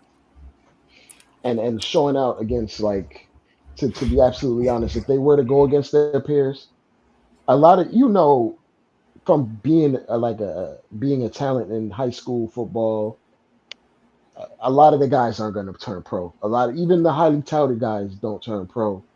So, like, saying their peers wouldn't be really fair to them. They'd have to take in the G League because it has the same structure as the NBA game. Yeah. Whereas Well, no, if yeah, they're no. playing against their When I peers, it's say not the same. peers, I mean more like the other 40 or 50 guys that are the top 50 guys. You know what I'm saying? Like those are, because here's the thing that happens in college. Like we've all seen it. Like these college coaches and their systems can hide some deficiencies that maybe we don't see. Sometimes it hides strengths that some guys have. Like all of a sudden, guys Like in pop off, Kentucky, and guys Kentucky pop off guys. in the pros. Like, whoa, this dude. You know what I'm saying? This guy, Like Devin where, Booker and yeah, like where was SGA this at in college? Kentucky. Yeah, that's where like the NFL, because if you look at the draft, how many seniors get drafted, in the pro, in a NFL or NBA, they're usually the minority I, now. I think it's more common in the NFL because you need more of a grown man body, and sometimes guys don't reach that grown man body or No, oh skill yeah, set no, I until understand that part, before but you're in usually college. But in if you're really basketball, good, it's one and they're out done's. by their junior Yo, year. They're done. yeah, basketball one and done's, Oh 100%. yeah, basketball for sure. Like there are very little cases of guys in basketball that built up their stock from year to year, but there's way more cases in football because you have to stay 3 years minimum, and then sometimes you come back for the fourth year. But in basketball, usually that guy, John Moran, is like one of the odd cases where he stayed and came out his second year. And Right. Well, but most of the time that's that you see it, it pops out on the yeah. page the first time. Well, that's why I'm more of an advocate for like the college game. It doesn't lessen how passionate the alumni and the fans are for that school. You know what I'm saying? Like there's not, because, for instance, baseball, usually the best baseball players coming out of high school, if you're the man, you get drafted. Yeah. And you go to the minor leagues right away. They don't even go to college. But they got a whole history, and they got a lot of dudes that play college baseball, and Baseball whatever is. that is. I feel like baseball is even more of a crapshoot because you could see a prospect think he has it for 1-2 years and he gets to the majors and he's just loses it and Yeah, he doesn't have it and he just can't put the ball. He can't yeah, put the bat on the ball. He can't see right. anything. He But, can't get what on. I'm saying is, it's like this one and done thing. It kills college basketball, bro. It's just you can't create the right. It's just the whole vibe of college basketball has really gone downhill because of it. Well, there's I less mean, discipline now. Plus, yeah, also like that's the AAU circuit has ruined discipline, whereas you see a lot of kids doing a lot of step backs and copying Harden and copying guys that carry all the ball all the time. It's just yeah, it's harder to gauge it. It's harder to gauge a lot of true skill sets that are going to transfer to the next level. And right. what was I gonna say? I was gonna say one more thing. I did notice since they're going to lower the age of getting into the NBA there's like a rule now, like NBA teams are allowed to send scouts to high school games now. Like NBA Yeah, team specific scouts, not like scouts for drafting or anything like that. Like yeah. team I mean, specific scouts are look, gonna be man. at To high me, school games soon. if you're So 18 when are years they old, thinking about making a move? I think within 2 years. Okay. I always been I having. think Look, if you're gonna call someone a man when they're 18, if you can die for this country, you should be able to play some basketball with some other men. I mean, you know what I'm saying? It's the same thing for me with drinking age and smoking age and all that stuff. I mean, I think scouting has gotten better as time has gone by yeah. because the Now, some guys guys that are might going not to be get ready. drafted from because the guys that are going to get drafted from high school now, I feel like the bust ratio is not going to be as bad as it was in the mid '90s where guys got taken out of high school, and for every Right. Kevin Garnett, there was There's a an Jonathan Bender. extreme exactly. But well, I won't even hold that against Bender because he got hurt a lot. He had Yeah. skill, but he was like a preview of the modern big at the time. He just got He hurt a was lot. immature. Sebastian Telfair. Yeah, he was Oh, immature though. He was like Jonathan Bender was like a 30-year-old body, but a 12-year-old inside. oh yeah, he broke down so fast. Yeah. Like Yeah. Jermaine O'Neal took a second to come around. Yeah, Jermaine O'Neal took some seasoning, but he also was with the Jailblazers at the time, so I can't really hold all that against him. Like he didn't And have no real vets I on know that team. Jo too, man. I know Jo too, man. Jo's a good dude. Mhm. Jo's So, he's one of them dudes. Jermaine O'Neal is like one of those dudes. Like if you see him, he is so physically imposing. It's like you don't know how rocked up an NBA power forward is until you hang out with him. You know what I'm saying? You're like, man, Oh, for you real? really do this for a living? Yeah, like, Wow. dude, you are really 6'9", 250. You know what I'm saying? mhm. You know what I'm saying? 6'9", 250. And on a video game, you're like, dang, man, I wish he was 6'11". Bro, but Yeah, when you stand next to a dude that's 6'9", 250 and just rocked up, yeah. and you You see how saying it as a skinny man that that's dude was, what 6'7"? You're like 6'5", or what are you? yeah, 6'5"? I'm like about 6'5" and some change, right? Yeah. And so I ate 3 dinners today, right? So I'm like 362. Hey, coach, why you laughing, man? Dinner was whack. The first dinner was whack, bro. So we went to a Chinese buffet place, and it was whack. So I came home and I was like, well, I'll just grill these hot dogs. I'm trying to do keto, right? And I'm looking at these things on the grill. It's like 2 of them. Like, what? There's no way I'm gonna eat 2 beef hot dogs, no bread. That's gonna be dinner. You know what I'm saying? So I was like, while y'all was talking during the game, I hustled off to the fast food place and got me a little something. Came back. And nobody even noticed because Grimes was cooking.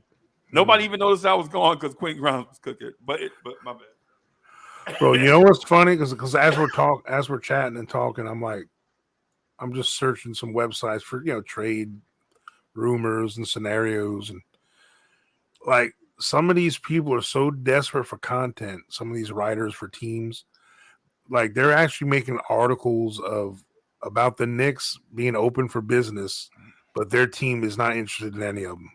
Right. Who writes an article like that? Right. Like it's it's a clickbait thing, obviously, because they just got me to click on it. I'm a Knicks fan. It's this 76ers thing. Right. Like 76ers rivals Knicks open for trade business. And he has about 2 or 3 paragraphs, and then they talk about what they already have, and they probably wouldn't be interested in any of them. I'm like, why did you make an article? Hey, so C Mac, what happened is a month ago I had a stress reaction in my leg, and my doctor told me that I had to get off of whatever it was that was triggering the thing. And so I was like, yo, I've been vegan since February. And she was like, how strong do you feel? I was like, I feel like a kindergartner can come push me over, push me to the ground right now. Right. And she was like, what do you mean? I was like, yo, I have zero strength, like physical, like I can't move stuff like I used to. She's like, what were you in your strongest? 2 years ago, I could probably bench like 405, like maybe twice to maybe 3 times. You know what I'm saying? I didn't work out. So internet, don't go crazy. I never said I was working out with 405. You know how the internet is. Coach, you know how the internet is, right? Uncle Freezy said he was working out with 405. No, I could probably bench 405 2 or 3 times, right? So I probably work out with like maybe 285 because I'm not trying to, who am I at my age? Who am I trying to impress, right? Well, but you can lift that. You should be the strongest dude in it at everyone that's in the chat. No, I'm not doing that now because I went vegan. I went vegan, bro, okay. and I was struggling working out with 285. Yeah, so when I was vegan, I started working out with 225, like 245s on each side. Yeah, that used to be the warm up weight. Yeah, bro. Now I'm like getting, you know what I'm saying? So yeah, I told her about it, and she talked. She was like, "This stress thing don't look good." She's like, "Just eat healthy, just eat balanced meals. Make sure you get your proteins up."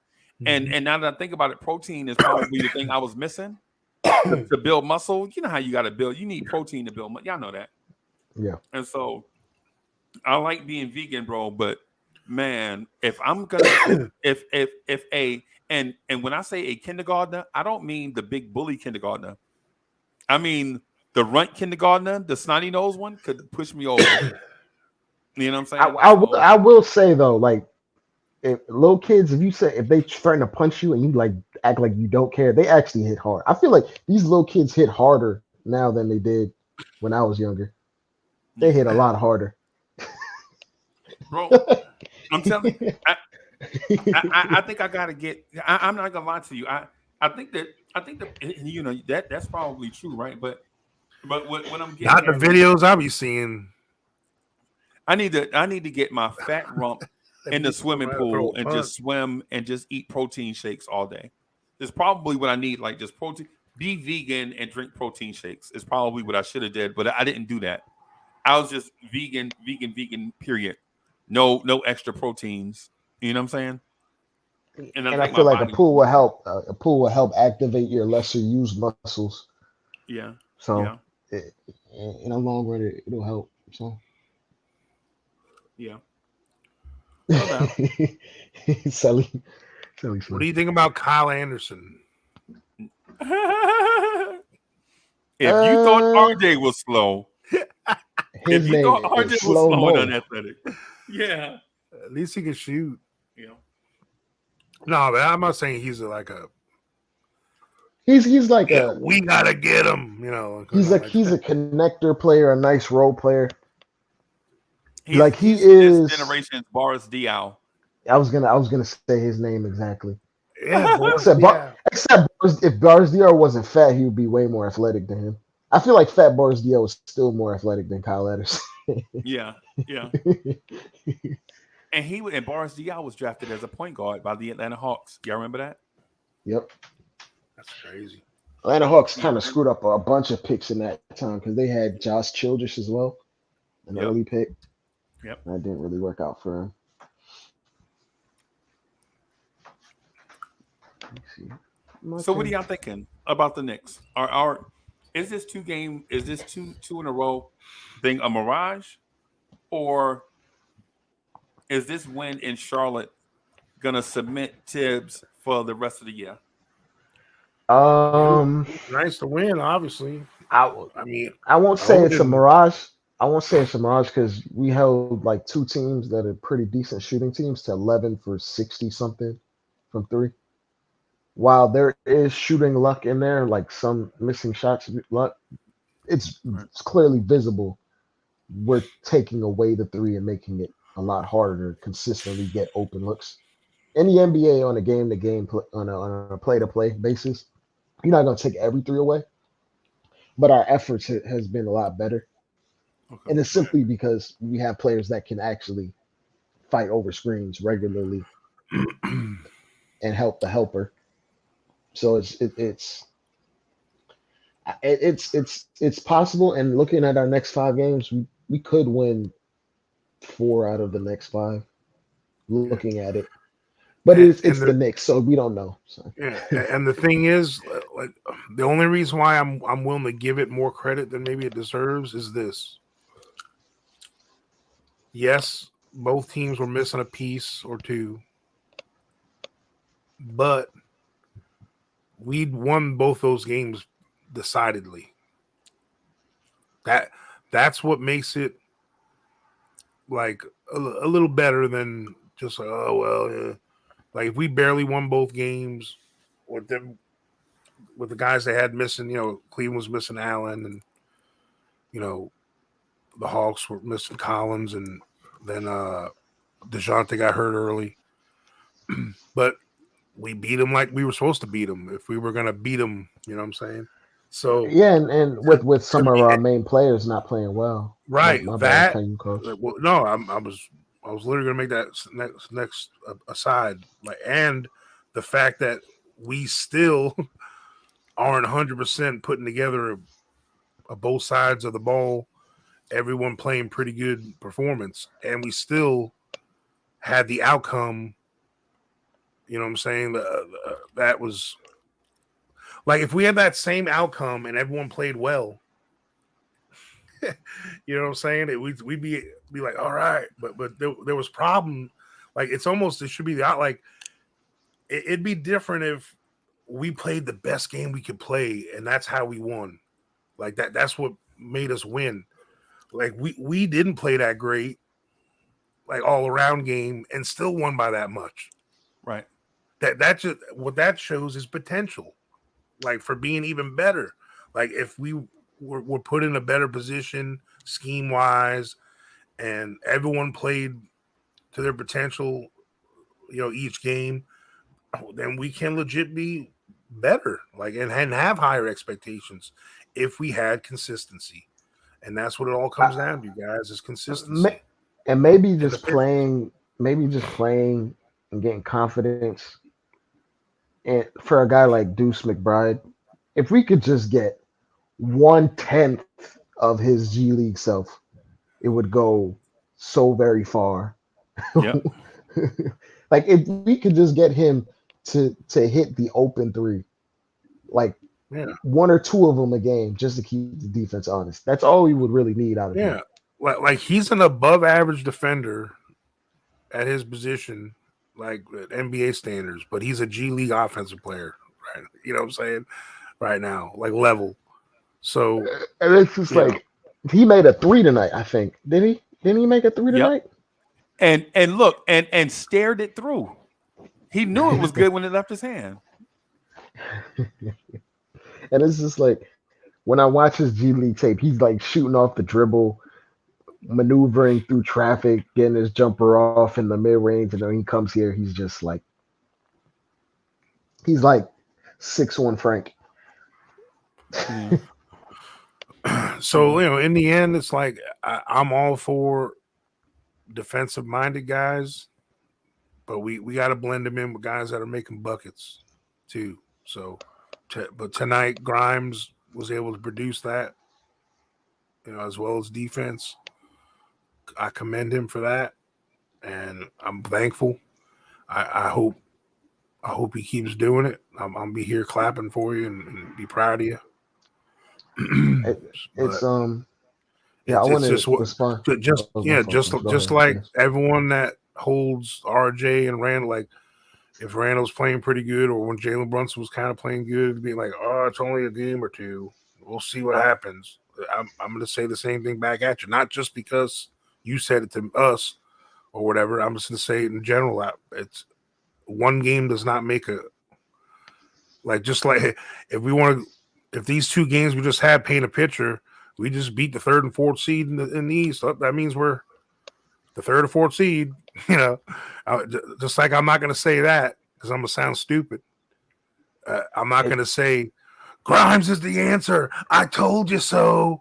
Just because of tonight, I'm going to be happy he did it and pat him on the back. I'm like, man, I hope you do it next game too, buddy. If Grimes does this 3 more times in a row, I'm going to buy his jersey. I'm going to buy his jersey. Oh, wow. If he does it 3 times in a row. But I have no faith in it. He's got to do that for a season. Grimer. If he does it for 3 games in a row, you know how much jerseys cost now? That's how little confidence I have in him doing it 3 times in a row. Wow. But like, you want to make a tattoo bet? I want to answer somebody in the chat. They said playing young defensive-minded players like Grimes, Deuce, IQ. I don't know why Cam and Sims don't get some time as well. The reason why the 72 to 64.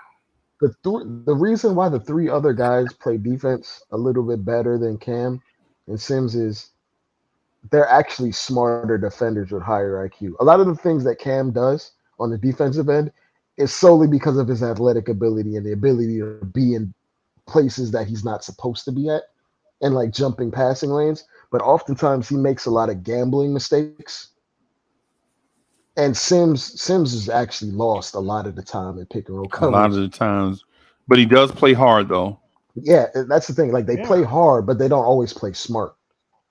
And that's the difference. Like, IQ, Deuce, and Grimes, they have pretty high basketball IQ on the defensive end. Even if it might not transfer on offense all the time. On the defensive end, they kind of have like a sixth sense of where to be before the play completely breaks down.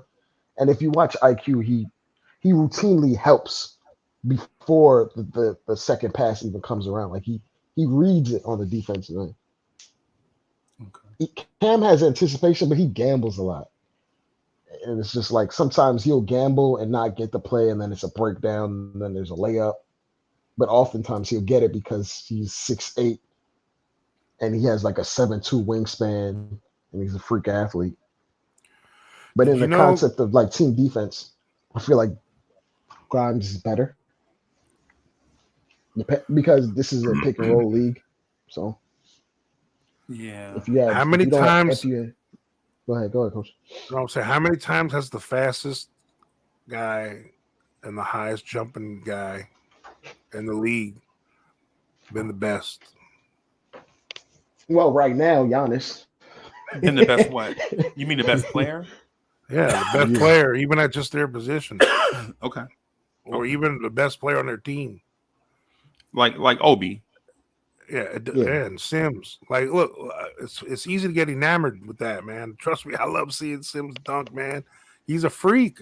Like, physical freaks don't normally translate into. I mean, look, they're all NBA professionals. They're all, in the normal scheme of things, they're all physical freaks, guys. Even RJ. Yeah. You know, I mean, it's how athletic as he looks. Like, all these guys are freak athletes, okay? So, besides that, I mean, guys that are like just normally guys that have those physical gifts, they tend to lack in fundamentals because they're so good. They've used their athleticism to cut corners. Exactly. Because if Sims had a decent feel for basketball, like a decent feel for the game, he would not have been in the league at 23 years old with that athleticism. He would have made it at 19 and 20. He would have came out with Mo Bamba. Right. Because he would have played over Mo Bamba. Jumping, you know, he would have played over Mo Bamba at Texas. He would have played over all those centers that came and left him there. Like it takes a feel, and some guys have an innate feel where they have the ESP and they can put it together on the court, and they think the game at a higher level, and some guys just really can't. And there's a cap on it for some. Right. Like it's like it's just the whole like when people talk about the eye test. Like my eye test is different than some people's eye test. Like I look at like little things about like how much they bend their knees and like their feet placement and how far apart their feet are or where their hands are. Like I look at like weird coachy stuff, and it doesn't make me smarter than y'all. I just look at different stuff. Like, and I look at that even when I'm out at the park, watching, some talented dudes play or whatever. Just by the eye, the YouTube, TikTok, Instagram generation, what gets all the views? All of a sudden they see a dude dunking on everybody and crossing somebody up and then dunking on them or hitting fall away threes. Oh, he's the best basketball player on the court. But the dude that just put up 25 and 20, just doing drop steps and layups and it wasn't flashy like the Tim Duncan stuff. Right. Like if Tim Duncan was more flashy, it would be unquestioned that he's a top 5 player in the league ever. Think about his production and his success. He might be that anyway. He was so good. He's in that conversation, but he's one of the dudes people kind of forget to say. I mean, we don't because we're basketball heads, you know what I'm saying? But a lot of people don't think of him. He don't even make the starting 5 roster. Because he's not flashy. Yeah, but if I was to create a team, I'm picking that dude. For sure. He's my power forward, bro. I'm sorry, he is. There is no power forward better than him, even though technically he's or center. He's really a center, but now if you put it to centers, then there's like a short list that are better than him. But like still at least 40. One of the best. 40 centers better than Tim Duncan. 40? Yeah, maybe 4. But as he's got the best resume of any 4 success resume. Yeah. Okay. This dude said 4 centers better than Tim Duncan. Hey, coach, he said it on national TV. What? He played center. What? Most of the time he played was center. Okay. Let's start with his own franchise. Is he better than David Robinson all time? Yeah. At center? Whoa. Easy, big fella. 4 or 5. How many minutes did he really play? I'll look David up. Robinson's another dude that gets no love. And like you ask centers in the league who they were worried about, he was right up there with Akeem and Shaq. Yeah, this dude is. Yeah, Dre is like literally he's the fastest center in the league. Yeah. I consider him a top 5 big all time. And he can shoot, but he was just corny. Big period. Just big in general. 7'1", Okay, now remember, when you say big, remember Wilt Chamberlain was a big. Kareem Abdul-Jabbar was a big. Yeah, I'm putting Wilt, Shaquille Kareem. O'Neal was a big. Wilt, Kareem, That's Shaq, 3 and dudes Hakeem. already. And you said top 5, right? I named 3, and if Duncan is 1, that means only one other guy goes in that list. So Hakeem. Tim Duncan was a better big than Patrick Ewing. Yes. Tim Duncan was a better big than Bill Russell. Yes. Whoa! Got him! Got him! How's that got him? Bro. Yo, because you sound like you just want to be right. I don't want to be right. I feel like he's a top 5 big all time. Is that crazy? Like, yes, that's not a hot take. That's not a hot take. But the thing is, it's no knock on Tim Duncan. It's just if you're the best power forward ever, that's right. That's a hop, skipping step. But the thing is, a top 5 big ever. The stratosphere of like you got to just say 4 because like the stratosphere of the just like the center position is so top heavy. Like the top 6-7 dudes are just in another world, and then there's a drop. Keep going. I didn't even get to try to trick you with like, is Tim Duncan better than Bill Walton? Because I know y'all are gonna say Tim Duncan is better than Bill Walton just because Bill Walton's peak might have been better than Tim Duncan's, but he didn't have the longevity. Tim Duncan. So okay, so if you take like their top 4 years, just take their top 5 years, right? Would you take top 5 years? Would you take Bill Walton or Tim peak Duncan? for peak? Okay, maybe Tim Duncan. But the thing is, my qualifier with Tim Duncan is his longevity matters to me. So, but if you're gonna just make it peak for peak, then he's not a top 5 big all time peak for peak. But being a compiler doesn't make you great. That's like saying Craig Biggio is just as good as Derek Jeter. That's not fair. Because Tim Duncan was a great in his era throughout his entire tenure of being Craig Biggio wasn't great during his era? Yeah, he didn't win no MVPs. Yeah, Derek Jeter didn't win MVPs. Derek Jeter didn't win MVPs, bro. Yeah, but it's still not held in the same esteem. Ask Kevin Garnett how good Tim Duncan is. Bro, come on. Can we just admit that Tim Duncan is a great power forward. He is not a top 10 center. It's ridiculous that I have to even argue this, bro. I'm comparing Tim Duncan to Bill Russell. And that's just giving Tim Duncan credit to being more like he's more than just a post center guy, you know. Like there was more like he's a 4. Yeah, he dominated. But like Tim Duncan spent 63% of his minutes at center and 73% of his minutes at center in the postseason. Yeah, like towards the end of his career, when after Dave Robinson like retired, he was running a lot of center, closing out games during his peak. When like at the end of games, David Robinson wasn't on the court with him. Because great, we understand that. But name during that time, post David Robinson, name other centers in their prime that played against Tim Duncan.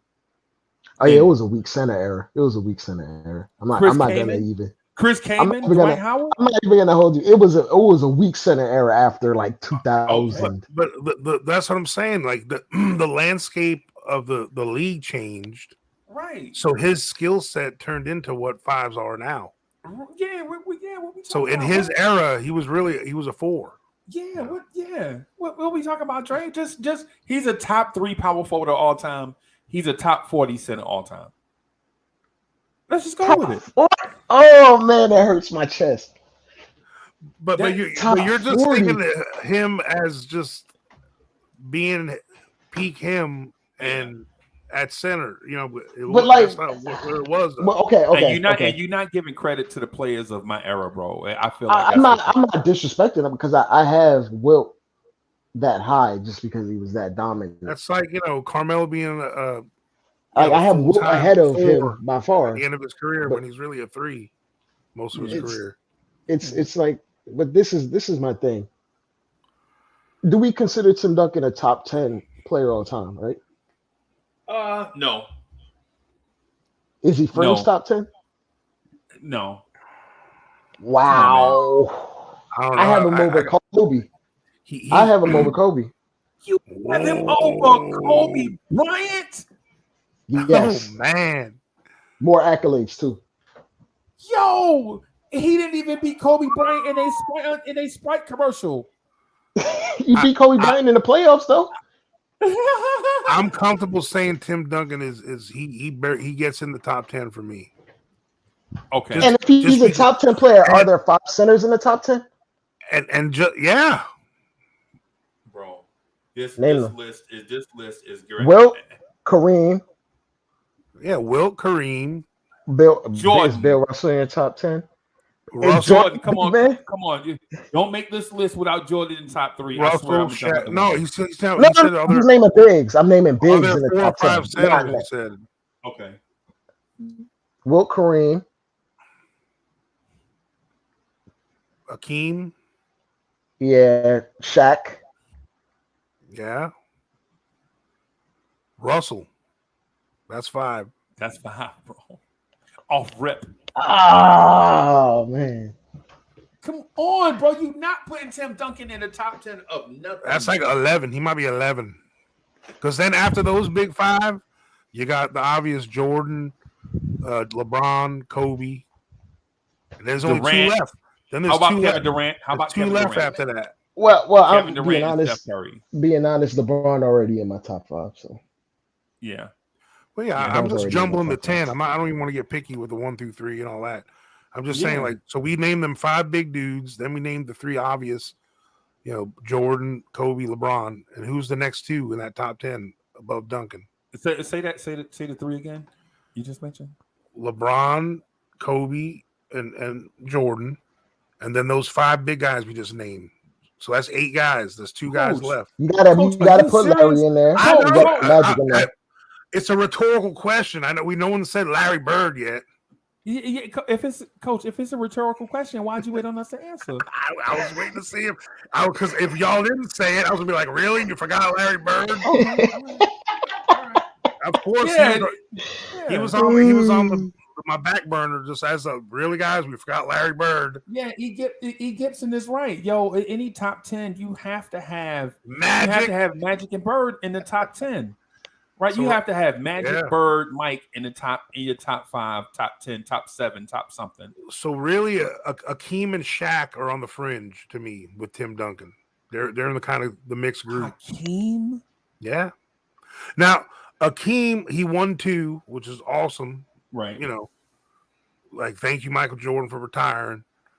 He had a lot of twilight years where he really didn't compete for anything. Thank you, John Starks, for getting how to shoot for a game.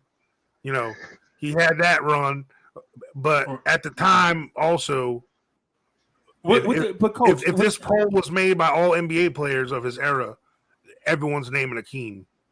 So for one, even Shaq says it. All right, so y'all have a young baby list. Y'all have like a millennials list, right? This list, if you do a list and you don't have Jerry West on it, it ain't nothing but a bunch of names. I know. Well, that's what I'm saying. There's even where would you put Oscar Robertson in? Exactly. The Big O is top 10, and so is Jerry West.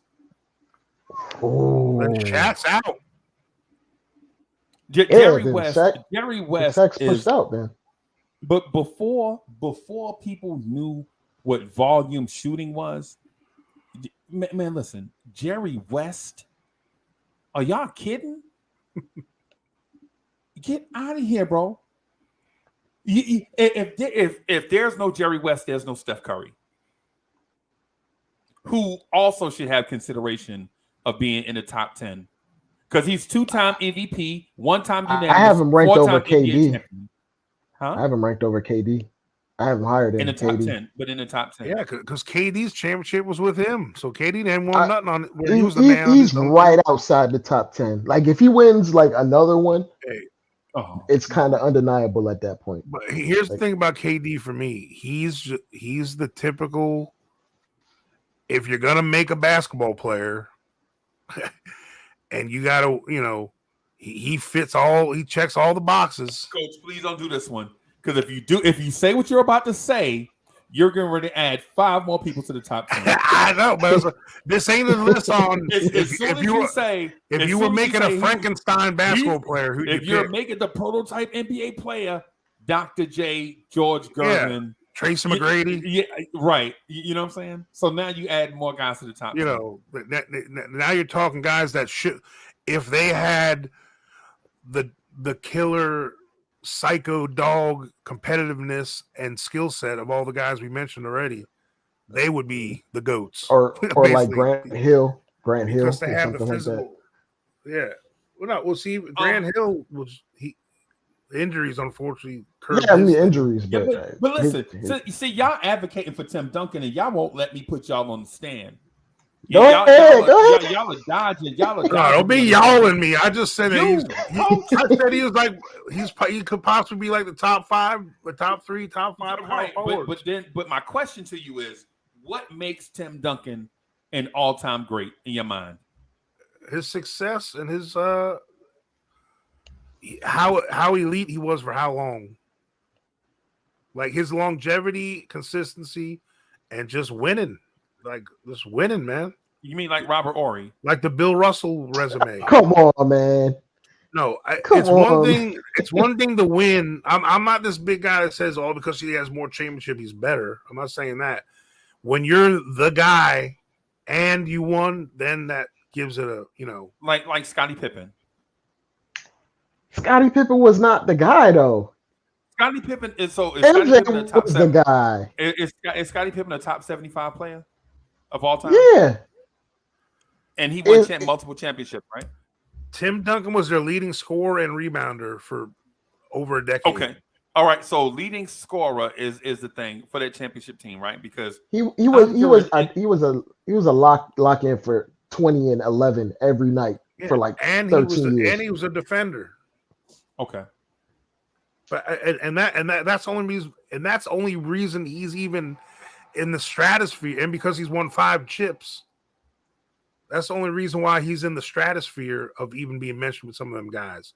If he only won like 1 or 2, I wouldn't be mentioning him. He would be dropped beneath Hakeem. Yeah, he was that guy without even thinking about it. He was that guy for 5 chips. Okay. So Tony Parker's top 10 also. Tony Parker's not a top 75 NBA player, nor was Manu Ginobili. But I think y'all give it the championship too much. I think if you win 1, you're a champion. If you win 1 chip, you're a champion. Kevin Durant's a champion. Is his rings the same as Hakeem's rings? No, it ain't. I honestly believe that Kevin Durant's championship are more impressive than Hakeem's. I think so. Nah, man. I can't. Okay. All right. Okay. If you don't think so, who did Hakeem beat for his second NBA championship? The young Shaq-led Magic. What? Yep. Young Shaq, young Penny. Yep. They beat a young team, and then that young team in the Eastern Conference Finals beat an old Indiana Pacers.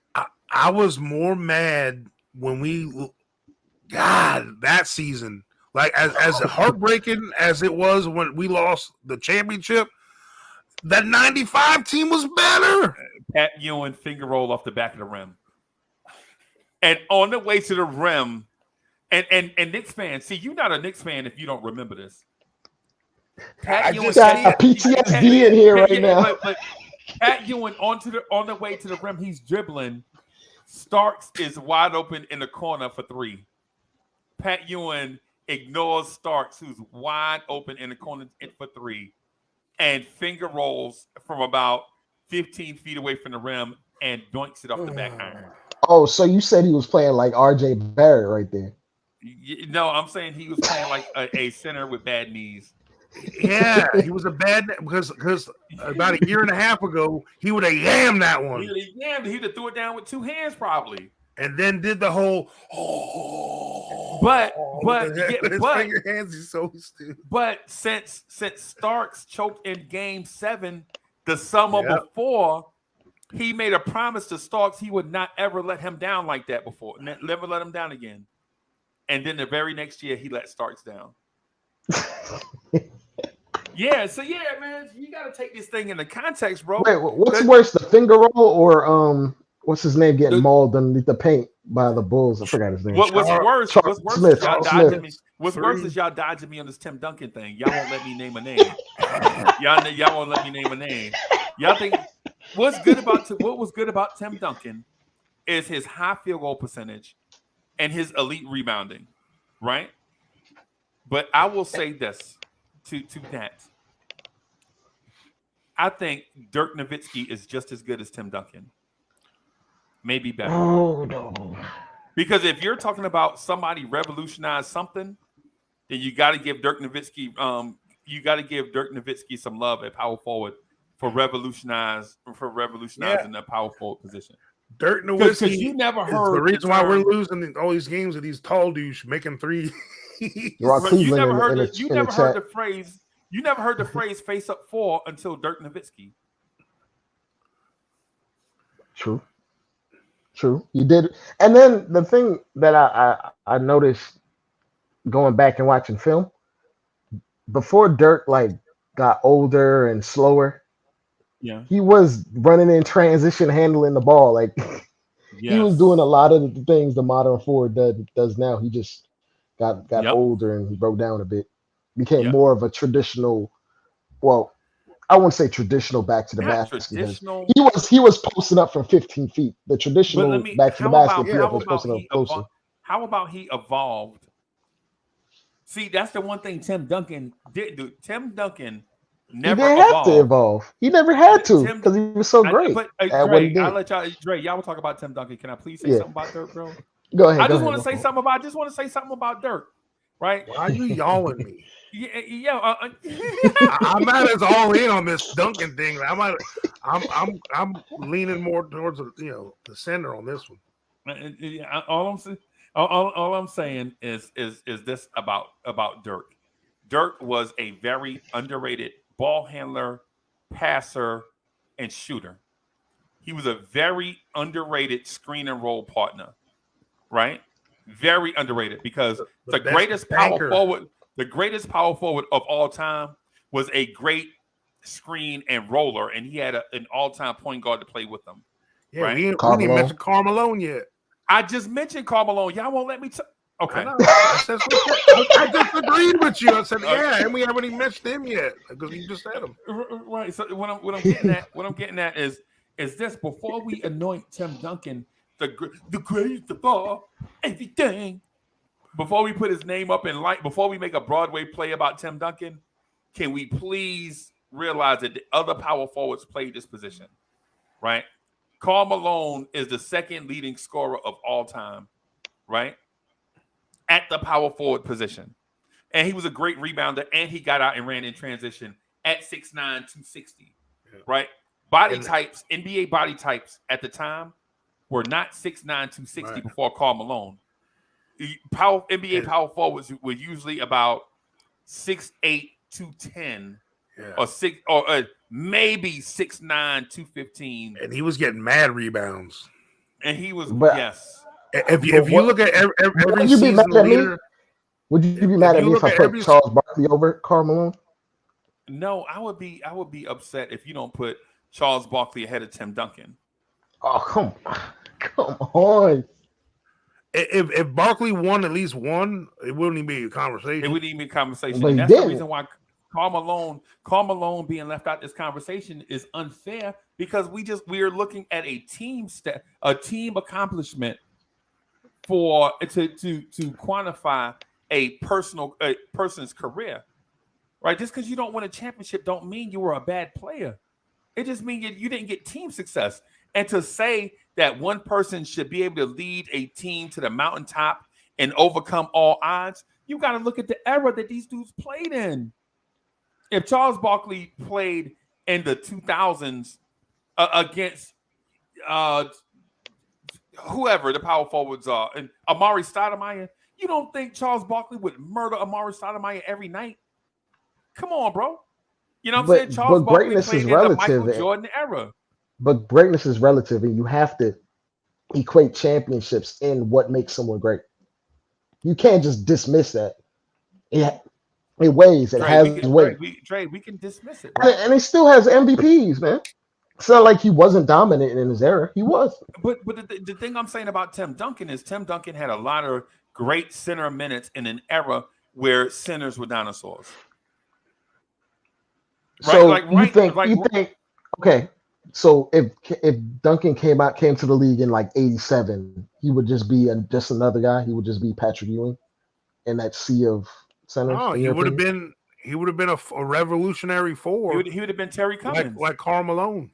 Yeah, he would have been Terry Cummins. But he wouldn't have ran the floor like Karl Malone. Why is that funny? Terry Cummings. Oh, yeah. He would be Terry. I mean, Terry had some great years. He would have been Kevin Willis. Oh my. Bro, have you seen Kevin? Kevin Willis is a muscle, like he is a freak athlete. Actually, Kevin Willis is a freak athlete. But right, Kevin Willis was like Dwight Howard before Dwight Howard.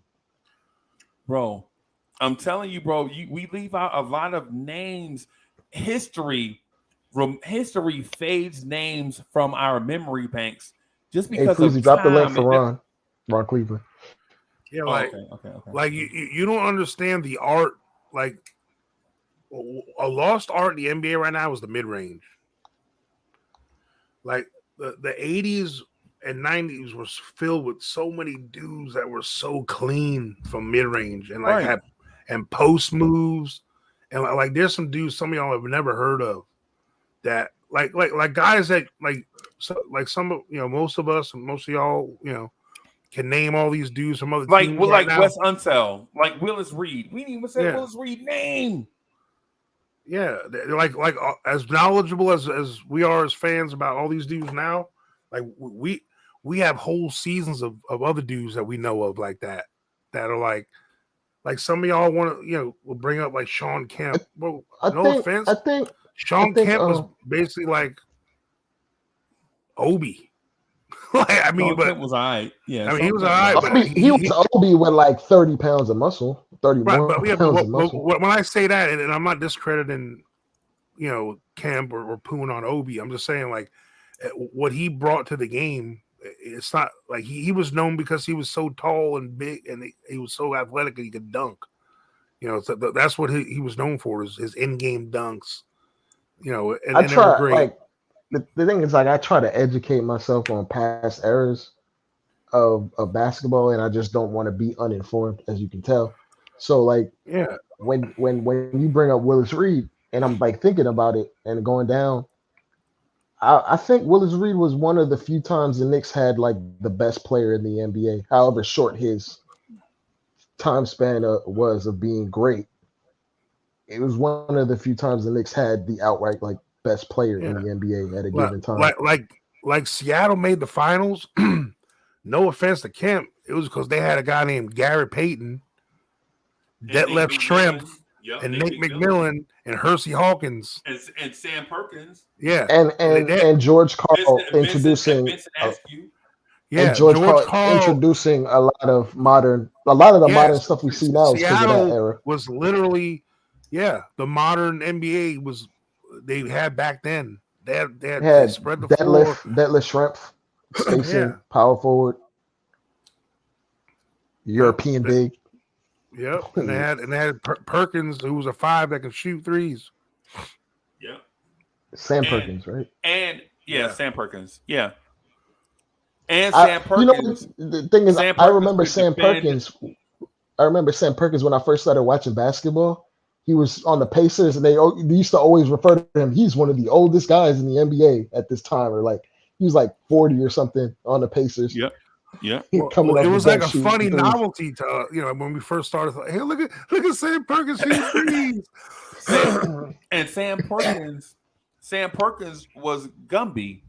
Sam Perkins at 6'9", his arms went on forever. He the only person I ever saw tie his shoes standing up with one hand. This dude ripped Jordan. If you think I'm lying, Michael Jordan ISO'd Sam Perkins, and since they played at the University of North Carolina together, this was like a moment. Jordan was talking trash to Sam Perkins. Like, what you doing out here, old man? You still in the league? This is the stuff Jordan is talking to Sam Perkins, right? And Jordan goes into his moves, and Sam Perkins uses his go-go gadget arms and knocks the ball away from Jordan on one side, swim moves the other side, and gets the ball and dunks to the other end, and laughs at Jordan all the way back down the floor. I think we should be able to find it on YouTube. But guys like this, these are the guys that I'm saying. When we talk about the greatest of all time, bro, we can't start a list with LeBron James. And bro, we didn't even talk about Kevin McHale at power forward. Bro, that's what I'm saying. What are we talking about? That's why I asked, what does Tim Duncan do that makes him the greatest power forward of all time? Basically, Kevin McHale was Duncan before Duncan. That's literally Duncan's game was Kevin McHale. It was Kevin McHale, bro. I'm telling you. Hey, and you know what who Kevin McHale got that from? Bill Walton. Right? You know what I'm saying? I mean, come on, bro. You got to give these old timers some credit. Speaking of old timers, Bim, what's up, boss? Man. I hear you call me an old timer partner. It's Grimes time. Hey, you already know, coach. You already know. I know you was coming in hot with that. You already know, man. What win games, what win championships? Salute, Ron. What's up, fellas, man? What's going on, man? Hey. Except for the 90s Knicks, defense wins championships. Yeah, we ain't had a defensive team since Mike Woodson, man. It's good. Really, you know what I mean? Well, the hiatus we had, it ain't no secret. When we had that 4 seed, we was playing defense. Right. And coach, you said something that made me think. When you said the mid-range is a lost art in basketball, you know what else is a lost art? Defense. There you go. There you go, coach. There you go. Just look at the stats in the NBA right now. Look at how much scoring is up. If you can just stop some people from scoring, you can win. If you can play defense, you can win. Especially this game tonight, which was so alarming. Brunson was terrible tonight offensively. RJ has been what he is, and like I got a nickname for him. RJ, Mr. Inconsistent. He's the picture of inconsistency. Barrett, that's what he is. I'm not gonna expect much from RJ. RJ gonna do what RJ. He'll get you 15 and 20 points a night, but it's not gonna be consistent. That's just who he is. But Quentin Grimes is the X factor on this team. Period. His shot, like I said this the other day, man. You remember when we had Bullock? It took me a while to come around on Bullock too, and I was like, I know he's taking the best offensive guy on the opposite team every night. And if he can give me 12 points a night and play the defense he play, I'm happy. Quentin Grimes, I ain't expecting him to score 20-something points every night. I'm not expecting that. But what I'm expecting from him is what he's going to give us on that defensive end. And he's not going to cheat us defensively. He's not. And I'm going to tell you, y'all saw that game against Donovan Mitchell. And we know the storyline behind that situation in the offseason. And if anybody was watching that game closely, Freezy, coach, everybody on this Knicks panel, everybody listening right now. We know when things is personal and players got that ball, what we've been seeing most of the time when players got the ball, they'll call for that screen, right, so they can get their man off of them. If you notice, Donovan Mitchell was not calling for no screen. He was trying to go one-on-one against Quentin Grimes the whole time when Quentin Grimes was on him. And Quentin Grimes had him in Alcatraz. Period. Point blank. He got his points, but Quentin Grimes had him locked up. Locked up. And if you heard Doris Burke tonight, what she said about him, but his defense, it ain't no smoke screen, and it's exactly what it is. It's elite. That defense is elite from that kid. And Deuce McBride coming off the shelf, man, Tom Thibodeau right now pushing the right buttons. And I hope he stick with it, because it is what it is. This is not an offensive juggernaut team, but what this can be is a defensive team, man, with the right players and quickly in that mix too. I like the way them young fellas playing defense, man. I like it. That's at my core. I don't care about people shooting a bunch of jump shots. That don't move me. If you can stop somebody, that's what I want to see. Stop somebody. Yeah, and that's just the thing. We're not talented enough, and we're not going to outscore people because we can't count on our inconsistent shooting and our inconsistent play on the offensive end.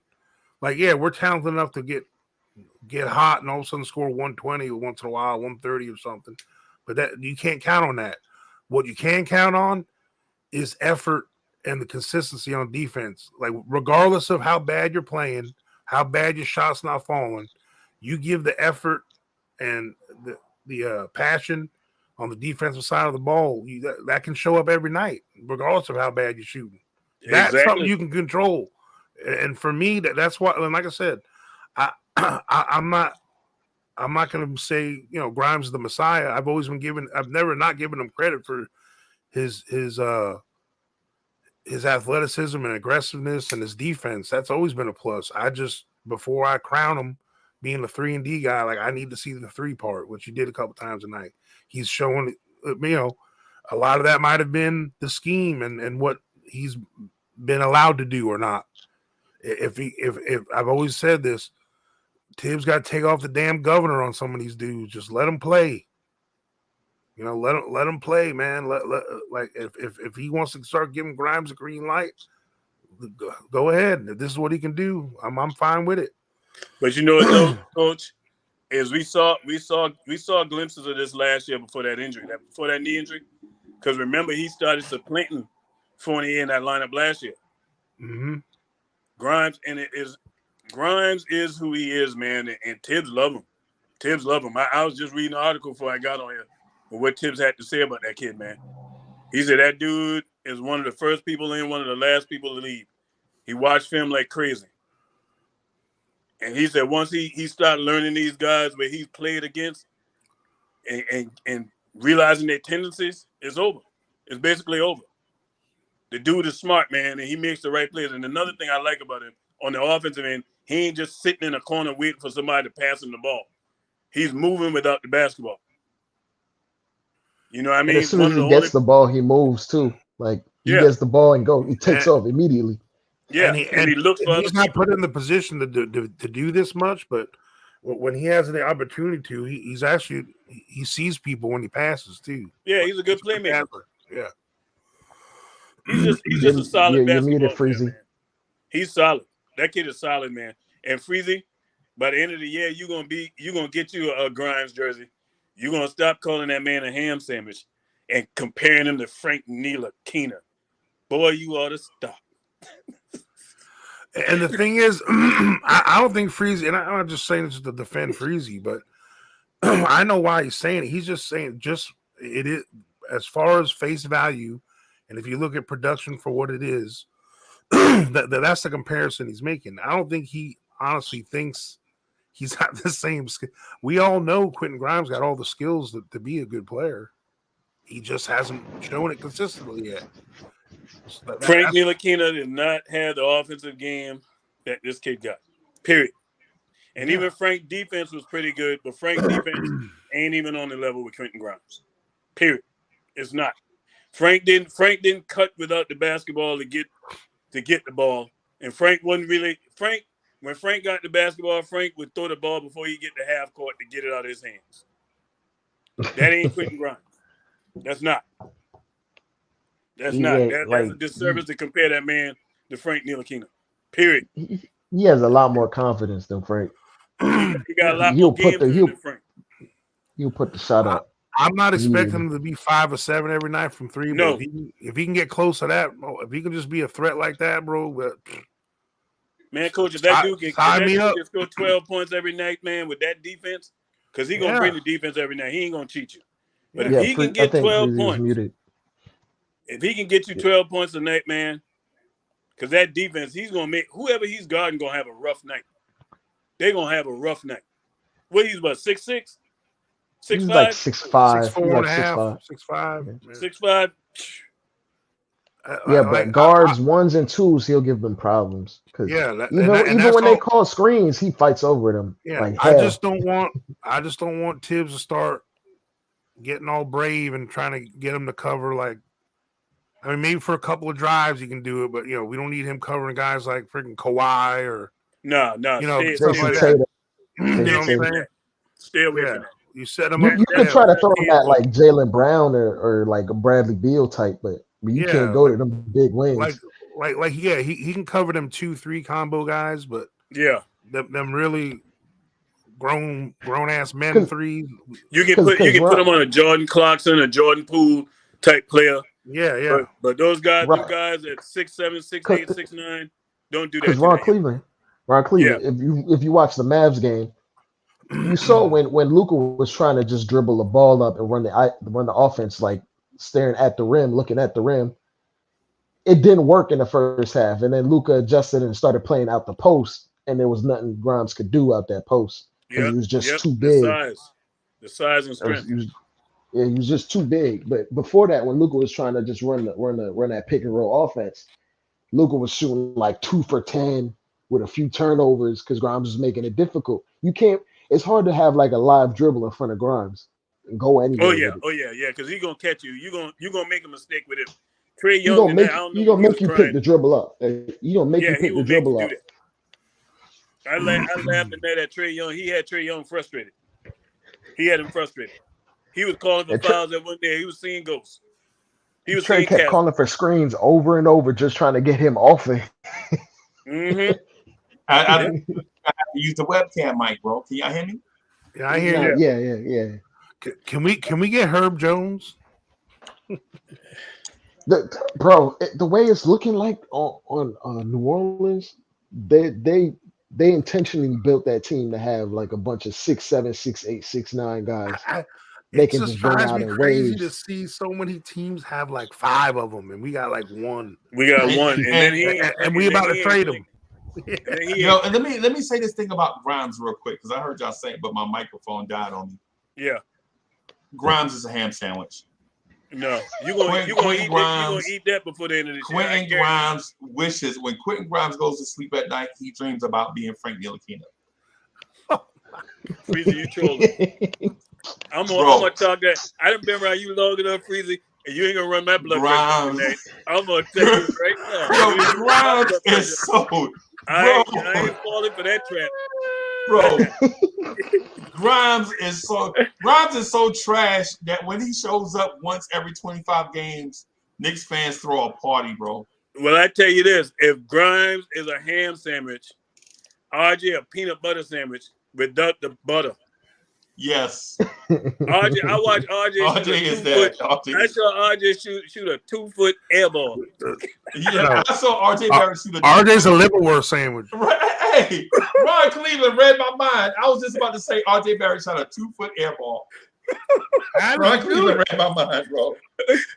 Hey, I'm gonna tell y'all, fellas, man. I told my daughter today, man. I said he's the one player. I hate it because it always happens. There's always a player. We all know this. There's a player that we look at on our team that we just don't like to watch him play. Last year, that was Julius Randle for me. The way Julius Randle played last year, I was sick of him. Sick of watching him. What about today? This year is RJ. And it's not anything personal. What about Randle though? But I ain't talking about Randle this year. See, you ain't listening, Coach. I said last year was Randle. No, I'm just asking. What do you think of Randle now? What I like about Randle now, is Randle is not really trying to dominate the game like that. If he got it going, and any coach will tell you, and you know this, Coach, if your hand hot, I'm gonna allow you to keep shooting. Right. Mm-hmm. You know what I mean? If you hot, I'm gonna allow you to keep shooting. What I'm seeing from Randle this year is more effort. I'm seeing more of a guy who's trying to play within the framework of the team, even though some people tend to think Randle go rogue a lot. I don't see that. I'm sorry. I don't see that. Do Randle have games where he might mentally check out? Like, and I said this the other day, one thing I figured out about Randle, for me personally, when the offense runs through Randle is more involved. But when you try to have Randle play off of somebody, that's where Randle kind of falls asleep. Yeah, sometimes he disappears and gets. That's when he kind of disappears and don't be engaged fully. You know what I mean? And he's one of them players who plays with an edge. And if you try to temper him down too much, that's going to take away from his game. Because Randle is a player that plays on the edge. Period. We all know that. He's on the edge. Randle one whistle away from getting thrown up. You know what I mean? On any given day. Right. But he'd be doing that. He'd be doing that serial killer smile. Be like, y'all just don't know. You only knew right now what I feel her. But RJ, I'm gonna tell you what teased me off with RJ. I think is I'm disappointed that he hasn't elevated his level of play. And a lot of people are making excuses and say it's Tibbs. No, man, no. You control what you can as a player. You control what you add to your game. And when I see your game look the same way it's been since you've been here, I have a problem with that. That dude, I don't care what nobody, he still don't have a mid-range game to save his life. Nope. That's a problem. And he's always going left. And we know that. He's always going left. Even if he start out right, he's still trying to get back to the left hand. Yeah. It's no offensive creativity with his game. The only thing that kid has improved on is his free throw. And tonight, he looked like he reverted back. I don't know how many he made tonight, but I saw quite a few misses. So that's what disappoints me with RJ. And the three-point shot is not consistent enough. So that's why I'm like, man, and I said this a few nights ago, man, on Knicks Fan TV, Freezy. I said, if we trade RJ tonight, I won't lose no sleep. And I'm not kidding. And I'm not making any jokes. And that's exactly how I feel. I won't lose any sleep. Nah, man. Are you serious? Because RJ, in my mind, is an overpaid role player. Oh, my goodness. That dude contract is the highest on this team right now with the incentives. Am I right or wrong, Coach? Am I right or wrong? Just being honest, but that contract. I mean, he ain't playing up to that contract, that's for sure. But the only thing I find solace in with that, I would be more mad if he was 26.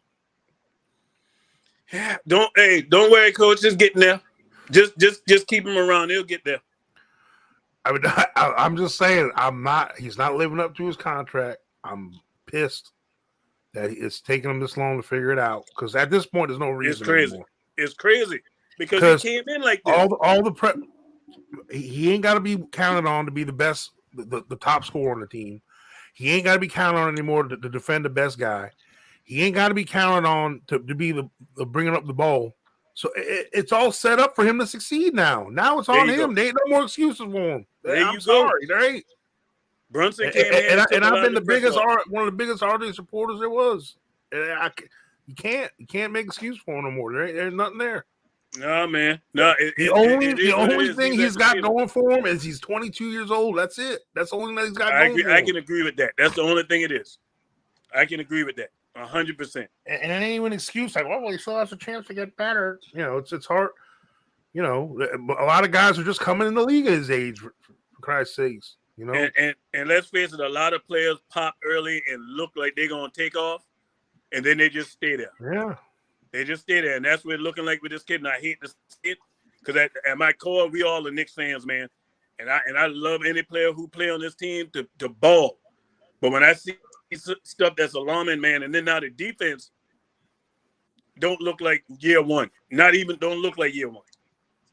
I got a problem with that, man. I really do. And somebody in the chat said RJ is a Vienna sausage. He gonna mess around. Quentin Grimes gonna surpass RJ if he ain't careful. If he ain't careful, Quentin Grimes keep playing the way he playing for the rest of the season, ain't nobody gonna be talking about RJ. Look, and the thing is, I don't mind if RJ can average what he's averaged, you know, in his career and be a good teammate and contributor and a good defender and do the other things right and not have wasteful shots and make those points in a way that isn't detrimental to the team, then I'm okay with that. I'll just be like, he's probably making a little more than he should. A lot of guys do, you know, but at least he's productive and helping the team win. I can live with it, but for him to be pooping the bed and playing like this, the dude can't even dribble 3 dribbles without bobbling the ball. It's weird. How many turnovers he had the other night in that Cleveland game? 6. Like what? 6? Like 3 of them were travels, or 4. No, it was like 4 travels. Yeah, like 4 travels. It's disheartening to see. It really is, because to your point, Coach, everything is set up for that kid to succeed. I mean, I agree. Brunson came here, that take the pressure off you. Grimes taking the best offensive player now, so you don't have to worry about that. Julius is still here. You don't have to worry about being the number one. Julius Randle is the best player on the team. Well, Julius Randle is the best player on the team. Oh, absolutely. Without Julius Randle tonight, Quentin Grimes does not get those looks that he got tonight. Oh no, without a question, Julius Randle is the best player on the team, without a question. You won't even hear me dispute that. It's him, and then it's Brunson. And the thing is with RJ, look, I'm not going to go as far as you as saying like Grimes is better than him now or whatever. No, I say if he ain't careful by the end of the season, he's gonna be better. Right. But what I'm because RJ still had a couple games this year that Grimes has never had in his career yet. So as bad as RJ's season's been, he's already had 2 or 3 games this year that Grimes has never had. But you know the funny thing to that, my rebuttal to that, if I'm making a case, RJ get the green light to take a lot of shots, coach. No, yeah. A lot of shots. Quentin Grimes ain't shooting that many shots that RJ is shooting. Because he can't create his own shot. Quentin Grimes is Frank Ntilikina. He ain't taking them, regardless of if he can't create. But I tell you what, he can't create his own shot. Stop that, Freezer. Quentin Grimes is Courtney Lee. That man can create his own shot. You know the difference between him and RJ? I'm going to tell you the difference between him and RJ. When Quentin Grimes got the ball to try to create his own shot, you know what he's doing? He's looking for other people to pass that ball to let people score. But on RJ, when RJ got the ball, tunnel vision. Tunnel vision. Yeah. RJ pass when he has to pass.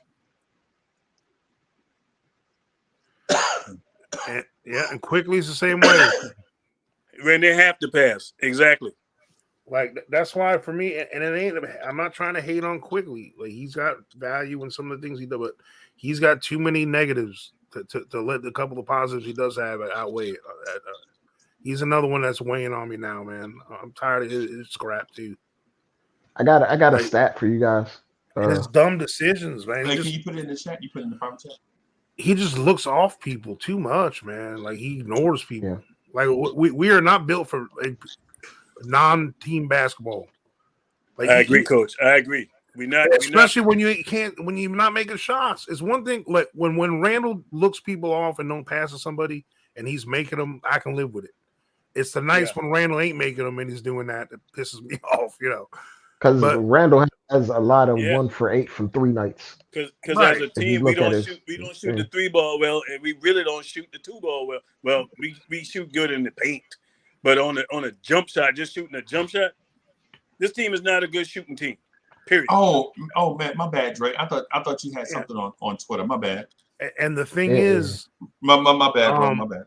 With Brunson, at least I mean, I could put it was from a tweet. You gonna put it in the chat? I'll put it up. Yeah, I was gonna put it on the screen. At least on the nights Brunson's off, he penetrates and dishes and he's orchestrating things, and you know he's creating things at least. You know, on a night he's off. Yeah, he's still a threat. Anytime Brunson got the ball, he's still a threat. Even if his shot ain't falling, he's a threat. You got to respect his game. And the thing is, his shot falls more often. He shoots for his career. He shoots about 50%. So for a small guard, this might only be the second game this year he's been below 50, like for the game. Now he has a couple others, but this is like one of his worst games. He's had like 3 or 4 like really bad games shooting wise. But he's done other. We played what 24 games now, 25. Yeah, but the thing is, which we can say like for the average Knicks point guard, it would have happened about 13, 14 times. And the thing is, and this is what's good about Brunson when because he's used to playing with someone like Luka, you know, when he's aware of when someone's cooking on his team, and he doesn't feel like he has to force to get his like RJ, and I've really come to see this more this season. When he ain't got it hitting and someone else is hitting, he don't care. He's still gonna take a shot. Yeah. That's called translation low IQ. Like Brunson tonight. He was only 2 of 7, right? Mm-hmm. Like on a night like tonight, like that, if RJ will end up keep going with it. Like at least Brunson was like, you know what? I don't got my stuff ain't going tonight. I'm gonna keep feeding Julius. And that's just fundamentals, man. You know when it ain't your night, you need to pass the ball. Get it out your hand. Get it to the man who's scoring. Basketball ain't hard, man. It's the players that make it hard. The game is not hard. Sometimes the coaches make it harder too. Yeah, that too. But I tell you what, I think Tibbs done stumbled onto something. The only person I'm gonna tell you is 2 people I hate that really ain't seeing the floor like that right now, and that's Cam and Sims. because I still think it's a player for Cam in this lineup. You know what I mean? Mm-hmm. On this team. But from everything that I'm reading, Cam is up out of here. Yeah. They're going to get rid of Cam.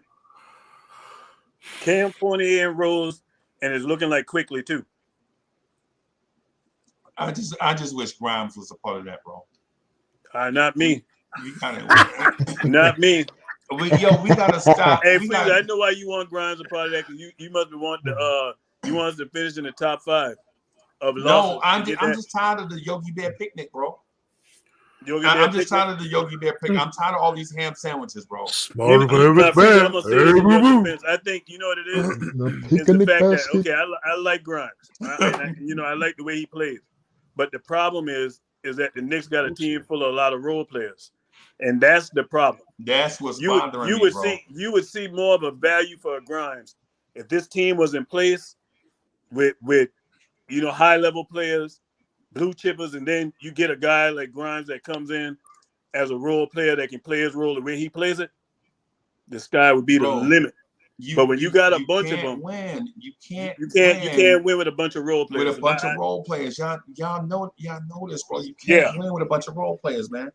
But I'll say this, Freezy, Grimes is the least of your problems on this team. He's actually one of the bright spots on this team. But the thing is, least of your problems. But the thing is Tibbs is turning Quentin Grimes into Keith Bogans right in front of our eyes. I remember him. Yep. And so if Grimes has this potential, so okay. Hey Dre, I'm gonna do this real quick. Let me say my Grimes thing real quick. If Tibbs was gone and Grimes could develop into a productive two-way player like we think he can develop into, then I'll be all on board for Grimes.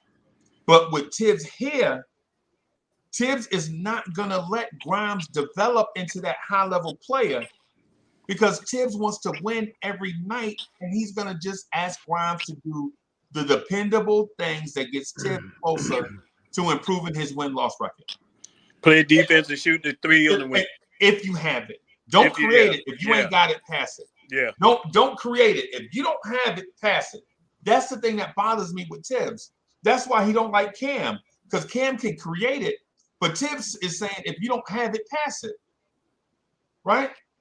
You know what it's called? It's called misplaced guidance. Tibbs has his trust misplaced in players that really he shouldn't have them in. And that's where the front office got to step in and pull the plug on that experiment. Because until these players that's on this roster get up out of here, because I'm going to tell you, Julius Randle is the best player on this team, Freezy. Right. And I ain't going to dispute that. Right. But this team, to your point, we ain't going nowhere, regardless. So what are you trying to be? You want to continue having this same type of team next season? Right. Or do you want to go ahead and make moves? Because really what the Knicks need to be doing, and I agree 100%. I heard, I think it was Woj say it earlier today. The Knicks got to find out who they're going to keep and who they're going to get rid of. Right. Period. That's where this team should be at right now. It shouldn't be about, we trying to just chase these wins for the sake of hoping we get in the playoffs and they get sent home in the first round and go fishing. Nah. That's our goal, Ron. That's our goal. You need long-term success. And that's been the problem with this team. And it all comes back to the fact, Freezy, this way it comes back to they have never done a proper rebuild. But Ron, my point is, because I agree with you, my point is yeah, but we're young now. You see what Tibbs is doing to these young players, bro. He don't give them carte blanche to do anything. Cam can't create his own offense, even though he go out and sell out play hard 22 minutes. He won't let Cam create his own shot. But he give RJ Barrett carte blanche to go to the rim like a bulldozer all game, right? Yeah. And so my thing with Grimes is I don't hate Grimes personally. I hate what they're making Grimes into. An overhyped Frank Ntilikina is what they're trying to make Grimes into. Stop putting Frank Ntilikina with that young man there. That's Ron, if they would let Grimes create his own shot and play like he played tonight, you would never hear this from me. But you heard this from me because of what he was before tonight.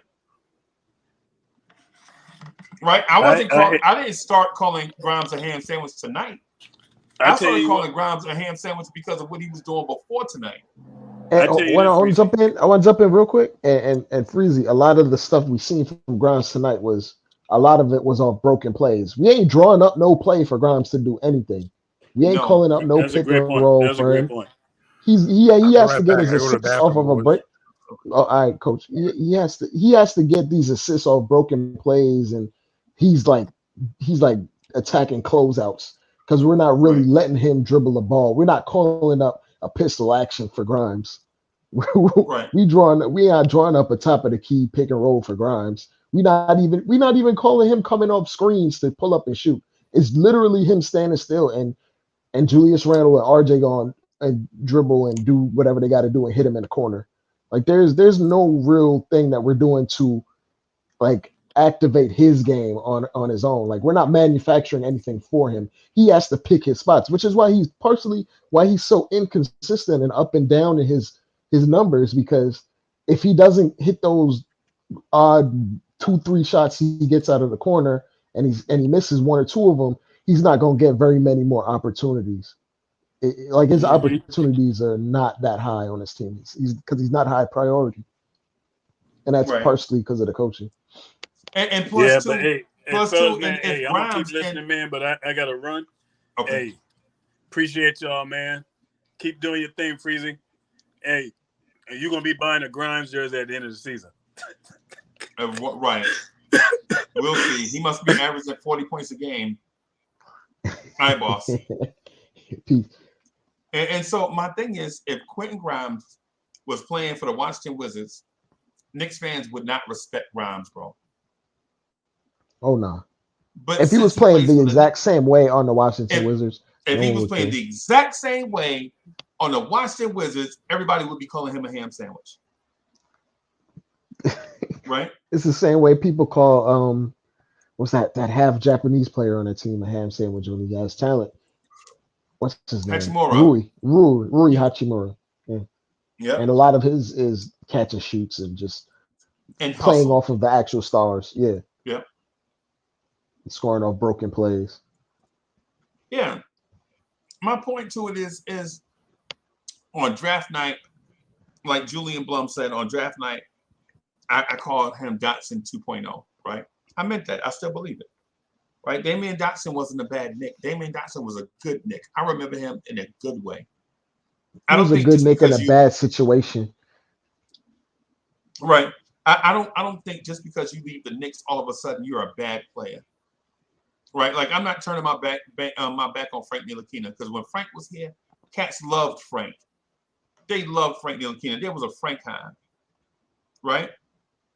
And people loved Frank. And now that Frank is gone, they're acting like Frank was the worst Knick ever. And I think that's disrespectful. Right? I agree. I think it's hypocritical. Right? But my thing about Grimes is this. If Tibbs would allow this young player to just be himself, right? Last year, I always felt like Grimes should have been averaging about 12 points a game. Right? Tibbs wouldn't let him put the ball on the floor. Sim Russell from Nothing But Knicks did an interview with Grimes' trainer who said on Sim's channel that Grimes wasn't allowed to do a lot of this stuff. That's what Quentin Grimes' trainer said. Right? Yeah. And you saw it last year. Grimes was only catch and shoot. If the shot wasn't there, pass it. Yep. Right? Tibbs did the same thing to Obi's first season. If the shot ain't there, immediately pass it, keep the ball moving. Because Tibbs is in the mindset that the ball moves faster than the man. Right? That's what defensive-minded coaches think. Yeah, but in this league, talent wins overall. You can have the ball moving, but if you moving it around to guys that ain't talented, what are you really doing? We have the ball humming all over the place, and we still can't shoot it through. Right. And look, and here's the thing. You can take Giannis, who might be the biggest, most athletic, strongest defender in the league, pound for pound, and put him on Kevin Durant. And you know what Kevin Durant's going to do? Get his 28. Kevin Durant's going to get his 28. You know what I'm saying? My thing is, I understand offense, right? I understand offense. What I'm saying is take the handcuffs off these kids. And I'm looking at the kids with handcuffs on, and people in the chat are calling Quentin Grimes Klay Thompson. So what do you think I'm gonna say? Like, you think I'm gonna just sit here and be like, if you're gonna be hyperbolic, I'm gonna do it. I'm gonna use it too. If you're gonna use hyperbolic, then I'll be hyperbolic too. So right. So RC Creative says, didn't we win? Bro, we already talked about that. RC Creative, we already talked about that for like 2 hours. yeah, we gonna talk about that, and then we gonna get right back to the macro. Win to death, bro. You gotta rewind back to the front. Rewind back. RC, you gotta rewind back to the beginning of this, bro. I already praised Grimes like for 30 minutes. Yo, and you know what I'm saying? And Silver Surfer is right, man. The dude is not only is he holding Grimes back, he's holding Obi back, he's holding Quickly back, he's holding Miles McBride back, he's holding Jericho Sims back. And we sit here after a dub and be like, yo, well, Uncle Freezy hate Grimes. I don't hate Grimes. I dislike people calling him Klay Thompson. That's where the ham sandwich Monica came from. Freezy's only speaking on what he's seen. Yeah. He's not speaking on what perceived potential is there. Hey, JB. No. I'm not talking about what people were saying back then. I'm talking about in this chat on the Knicks Morning Drive for about a month after Grimes was drafted, they were calling him Klay Thompson. And that's why, because remember, I was calling him Damian Dotson 2.0. I didn't call him a ham sandwich. I didn't call him a ham sandwich until they were comparing Grimes to a Hall of Famer. He's going to step in day one and be Klay Thompson. What? Come on, bro. This dude a ham sandwich, man, please. This dude a ham sandwich, man, please, man. You know what I'm saying? Dre, you can see what I'm coming from, right? If you're gonna call him a Hall of Famer, someone's gonna call him a ham sandwich. That's just how it's gonna work. Because the productivity don't match. The productivity doesn't match what we asking of him. Yeah, how what about you're let trying him play to put the on NBA game first? They were calling him Klay Thompson before he played in the NBA game. Like, Uncle Freezy, you wrong for calling him Dotson. Nah, y'all wrong for disrespecting Dotson. Div X-Ray says Tibbs is like a Rick Carlisle old school coach. Doesn't work with young guys. I want to say Rick Carlisle actually changed a lot. Rick Carlisle changed a lot when he realized his franchise was going all in on a rebuild. So he just started letting the young guys play on that team and figure it out with some structure. But he's not completely all over them guys. And they're actually winning. Well, they have a better record than the Knicks. So they were like H2O. They were H2O reincarnated. Yes. Bro, and I was like, easy, slow down. Let this dude play some first before. And they were pounding the table. And it goes back to this thing that you have to ask yourself, do Knicks fans overrate their players? Do they? Absolutely we do. You remember the Ron Baker, the shot maker era? We thought Clee Anthony Early was going to be something. We thought Clee Now he's dropping 50 in Taiwan. Right. And we thought Kristaps Porzingis was going to be a megastar. Yeah, but we were calling him a unicorn. We do the opposite too. Yeah. Like we overvalue guys too early, and then when guys have some success, we want to poo on them. Right. Because then all of a sudden expectations come in. Man, I got like 2 or 3 no-see-ums in here.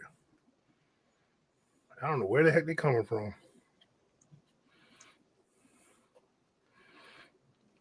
I lied. I went to the bathroom because I had to get me a snack.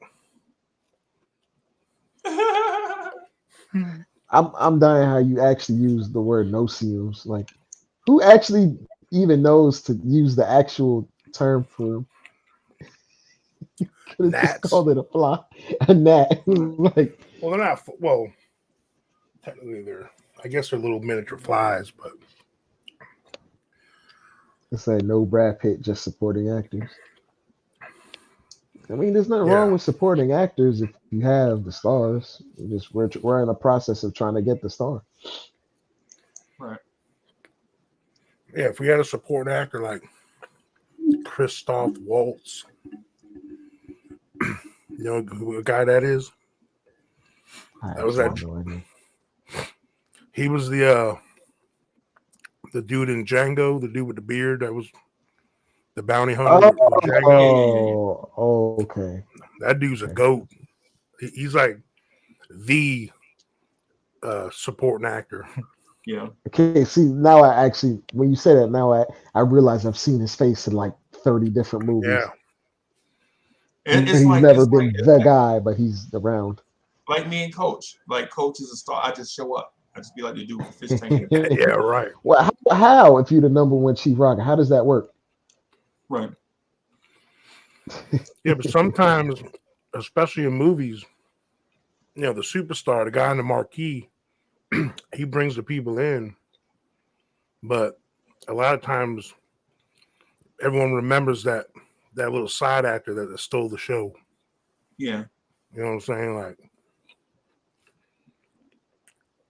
Paris Douglas, thank you for the generous contribution. Paris Douglas says, or do we underrate players on podcasts? Yeah. But remember, this is fan driven. So it's fan driven. Someone in the chat thinks my avatar is Luka Doncic. I wish. Wow. Yeah. Oh man. When Luka Doncic comes here in 2027. Yep. That's With worn out knees. Oh, don't say that. Don't say that. Don't say that. He gonna be in the paint doing 30 pivot moves because he has no lift. Right. Coach, can I want you to humor me on my pipe dream. Oh boy. Right. I want you to humor me on my pipe dream. So my pipe dream is this. Dallas misses the playoffs and they get the number 11 pick, right? The Knicks make the playoffs and they get the 14 pick, right? Like we go and we take the Boston Celtics to 7 games, but we lose in the first round.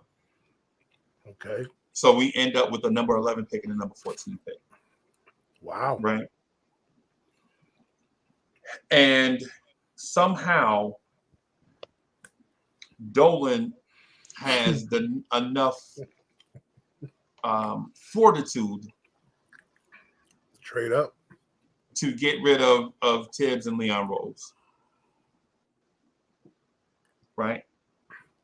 Okay. And they bring in somebody like Brad Stevens as the team president or the coach. Either way. You bring in a Brad, because I think Brad Stevens is the next Greg Popovich. Right? Mm-hmm. David Parker, we want the Wizards to make the playoffs. Yeah, we do. So we want the Wizards to make the playoffs. So the Wizards make the playoffs. Dallas misses the playoffs. The Knicks make the playoffs. And we get the Thompson twins, Coach. If you get the Thompson twins,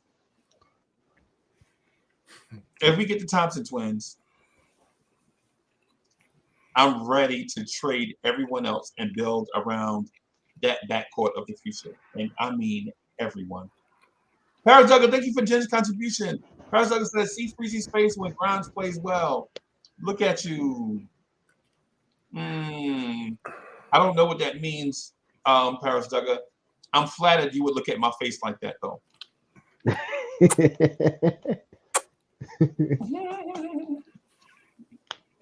I'm flattered, Paris Duggar. Right? But hey, bro, if we get the Thompson twins, bro, everybody can go. Because we would have a backcourt of Penny Hardaway and Tracy McGrady. Whoa. Oh my God! Together. You got some hopes for them guys, man. Yeah. I'm not saying I don't see it. I'll be honest with you. I haven't watched them enough. Coach, was I wrong about Ben Mathurin? When everybody was saying take that Not so far, no. When everybody was saying take that guard out of Wisconsin, Dre, what's the guard out of Wisconsin? The guy that went to the Wizards. Yeah, he's forgotten. He's forgotten already, right? Because he's in the G League, not even in the NBA. Like, I'll tell you his name. Hold on. When you start the sentence with that Johnny guy, Davis. Johnny Davis. When everybody was saying take Johnny Davis, I was pounding the table for Ben Mathurin, and I got laughed at. They was like, look at him. I was like, yo, this dude is a combination of Sprewell and Allen Houston, and people laughed at me. Yeah. Yeah, he definitely does have that Sprewell aggressiveness. Paris Douglas says, just landed in Vegas and listening to you like we lost. Yeah, man. You got it, Paris Douglas, you got to rewind this thing back to hour 1. Yeah, hour because 1. The high from the win is whole gone hour already. we were glowing. It's it's the next day now already, so we got to move on. We celebrate the win the night it happens. Next day, we got to think about what's next. We got to do what we can to win the next one now. Yep.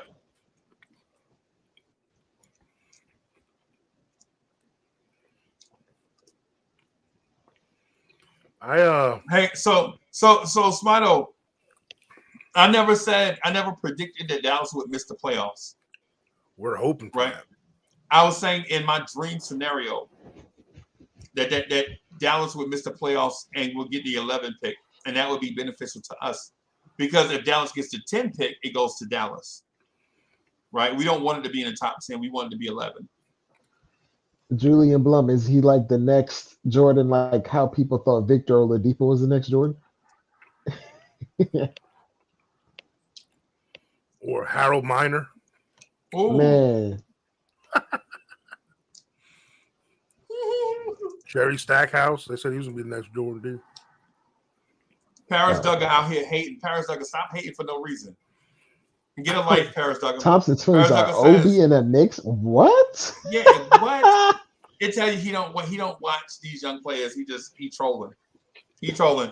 Ha ha ha! You got your laugh, Paris Duggar. Ha ha ha! Thank you for this contribution. You got your laugh. Oh man, Obi wish he could dribble a basketball like the Thompson twins. Man, Coach, who's the most explosive guard in the last, say, 25 years that you've seen? With size, I'm talking about like a 6'6" explosive guard. Vince Carter? I was gonna say Vince, but you asked him.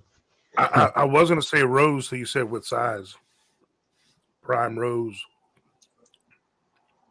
Yeah, Asur Thompson is Vince Carter, but taller. With handles. And I think their handles might be about the same at this moment. Because he's gonna have to take that development route that like Jaylen Brown took, because Jaylen Brown was just like an explosive tank athlete, and then he built his skill up over time. He built his handle and his jump shooting up. Because at Cal, he was just trying to like bulldoze through everyone to the rim, and nobody could do anything to stop it. And his handles are weird, Coach. It's the dude Thompson has excellent handles, right? But at times they get loose. It's like you ever seen somebody that can run real fast? Occasionally they'll slip and fall. Yeah, that's what it's like. And his brother Amen Thompson. He does everything on the basketball court except shoot, which is frustrating because you would want a dude like that to come into the NBA shooting. But the thing is, 19-year-olds don't come into the NBA shooting 40% from three. It just don't happen. Yeah, because they can practice the NBA three in the gym, but That three ain't in their games right now. No, because he could just run by because he faster than everybody. He Randy Moss. Where he's Megatron. He Megatron, bro. He could just run and jump over everybody. Paris Douglas says, man irritated the crap out of you about Grimes. Who, coach? Hey, what happened to Cleveland? Ron, he had to go? Yeah, he had to leave.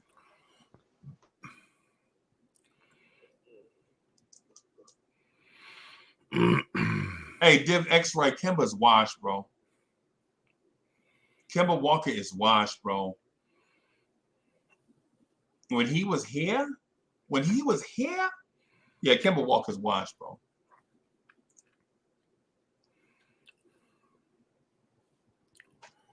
Kemba's washed, man. I think that's a bad signing. Y'all gonna realize how bad Kemba. Think about it. Detroit had 2 point guards hurt, and they didn't even ask him to come in and play. Nope. They were like, "Nah, we good, bro. Nah, we good."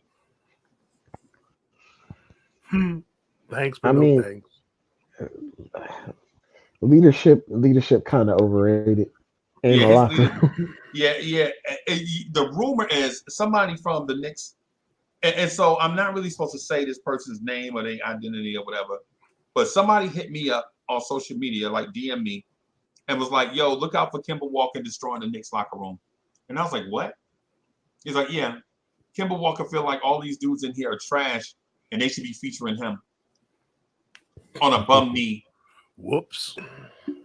Yeah. It takes Kemba Walker 2 weeks to get a good game out of him when he's resting, and then after that, it's complete downhill. That 44-point game took the last bit of good Kemba out of his entire body. It's gone now. There's nothing left. And Kemba Walker gave away at least 8 games that I saw. Two games in person. I think it was You talking about the Charlotte game? One of the Charlotte games. Yeah, one of the Charlotte games, yeah. Is it the one that he came out hot and then he just fell off a cliff? He came out hot offensively. Yeah. On defensively. But he had an attitude. But he had an attitude because when they did the pregame introductions, they were like, at guard from Connecticut, Kemba Walker, and everybody was like,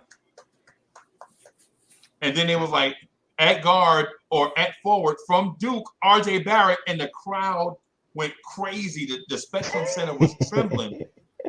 And I was like, why are they cheering for RJ Barrett? Oh, because he went to Duke. Yeah, we're in North Carolina. He went to Duke. I was trying to figure out why they were rooting for RJ like that.